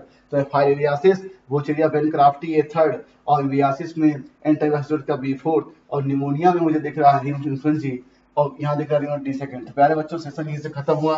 कमेंट बॉक्स में जरूर बताइए सेशन आपको कैसा लगा। आई होप मेरे सीनियर साथी doctor Shailendra sir, doctor Ali sir ने बहुत वेल एक्सप्लेन किया पेपर। और हाँ, आज के पेपर में सॉल्यूशन में आपको 150 का आंसर पहला दिख रहा होगा, 150 का आंसर 4 किया गया, याद रखिएगा। 150 का आंसर चेंज हुआ है, इसका आंसर फोर्थ है, ठीक। तो प्यारे बच्चों, जो भी परिस्थिति, सबसे बड़ी चीज, जो परिस्थितियां आज आपके सामने है वर्तमान में, वही आपकी सबसे बेस्ट परिस्थिति है। जिंदगी में जो भी हम चाहते हैं और जो भी जिस चीज की हम कल्पना करते हैं, वो सबसे पहले हमारे जीवन में किसी चीज को पाने की, कोई चीज अगर हमें मिलती है, कोई चीज हम पानी होती है, तो सबसे पहले उसकी कल्पना, उसकी इच्छा, उसकी चाहत ही डेवलप होती है। अगर वो चीज आपके विजन, आपके मिशन, आपके जज्बे में आती है, तब उसके पाने के चांसेस आपकी जिंदगी में बढ़ जाते हैं। ये बात याद रखिएगा, क्योंकि कोई भी चीज अगर पानी है तो सबसे पहले हमारी जिंदगी में जो है वो चीज हमारी इच्छा, हमारी चाहत में ही आती है। अब एक समस्या, बहुत से बच्चों की परिस्थितियां थोड़ी मान लीजिए क्रिटिकल है, बहुत से बच्चों की परिस्थिति थोड़ी अच्छी है, किसी की नॉर्मल है, किसी की बहुत अच्छी है। तो आप ध्यान से जिस हॉस्टल में, जिस जगह भी आप रहते हो, आप नजर उठा के चारों तरफ देखिए कि सबको किसी ना किसी चीज से दिक्कत है, सबको थोड़ी बहुत जिंदगी में प्रॉब्लम है, किसी को कम है तो किसी को ज्यादा है। तो करें क्या, जो भी परिस्थितियां आपकी जिंदगी में आज आपके पास हैं, वही आपकी ईश्वर की दी सबसे बेस्ट परिस्थितियां हैं। थोड़ी परिस्थितियां कठिन मिली हैं इसलिए ताकि आप खुद प्रयास करें उससे निकलने के लिए। अगर आप ऐसा करेंगे तो आप बेहतर बनेंगे। पहली बात, कहते हैं कि जिंदगी में दुखी करने के 1000 रास्ते, 1000 तरीके हैं हमारे चारों तरफ, ठीक है। हमें ढूंढना है खुश कैसे रहना है। खुश रहने, जीवन में सुखी रहने की वजह खुद ढूंढिए, हर चीज में सुख ढूंढिए। अगर आपके पास थोड़े संसाधन कम है तो उसमें ही आप सुख ढूंढ लीजिए, आनंद ढूंढ लीजिए, हैप्पीनेस ढूंढ लीजिए। मान लीजिए आपके पास थोड़े कपड़े कम है तो उसमें भी आप अपना सुख ढूंढ लीजिए, अपना आनंद ढूंढ लीजिए। खोजना आपको, इसलिए कहा गया जीवन एक खोज है। ऐसे अगर आप कहेंगे, मान लीजिए जिस व्यक्ति के पास मान लीजिए अच्छा मोबाइल है या जिस आदमी का गाड़ी है, सब कुछ है, तो अगर वो अपना कंपेरिजन करेगा कि जो 4 व्हीलर जिससे चलता है और जो कोई बड़े उससे चलता है, तो उससे वो परेशान हो जाएगा। बात को समझिए, कंपैरिजन ही सारी समस्या की जड़ है। आप किसी से कंपेयर ना करें, जो परिस्थितियां आपको मिली हैं वही सबसे बेस्ट हैं। जीवन में सुखी रहने, खुश रहने की वजह ढूंढ लीजिए हर चीज में। आपके पास संसाधन कम है, उसी में सुख ढूंढ लीजिए। आपके पास थोड़े कपड़े कम है, उसी में ढूंढ लीजिए। ज्यादा है तो कोई बात नहीं, कम है तो उसमें ढूंढ लीजिए। ढूंढना आपको है, क्योंकि परिस्थितियां बदलना, परिस्थितियां चेंज करना आपके अधिकार में नहीं है, परिस्थितियों का रिस्पॉन्स करना आपके अधिकार में है।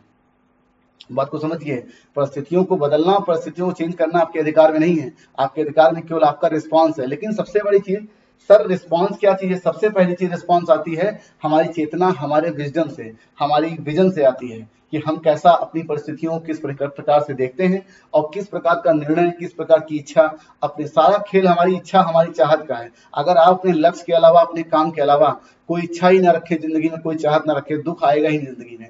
कपड़े थोड़े कम है, कोई बात नहीं।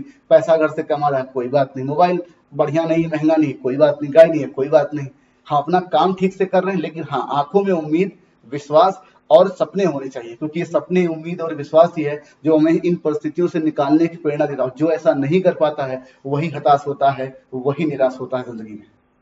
बात को समझिए भाई, जो ऐसा नहीं कर पाता, जो विजन डेवलप नहीं कर पाता, जो विजडम डेवलप नहीं कर पाता, जो मिशन नहीं बना पाता है, उसी को ये परिस्थितियां खराब लगती है। भगवान मेरे साथ ऐसा क्यों हो गया, मेरी किस्मत खराब है, पता नहीं मैंने क्या पाप किए थे पीछे, मुझे ऐसा मिल गया, मेरी किस्मत खराब है, क्या होगा मेरी जिंदगी में। अब ये बातें वही लोग करते हैं जिनकी आंखों में सपने नहीं होते, जिनमें जज्बा नहीं होता, जिनमें उम्मीद नहीं होती, जिनमें उमंग नहीं होता, जिनमें विश्वास नहीं होता। बात को समझिए, जो परिस्थिति है वही सबसे बेस्ट है, उससे निकलने का मार्ग ढूंढिए, उससे निकलने के नए तरीके खोजिए, इसी का नाम जिंदगी है। Okay, thank you for watching the video, bye bye.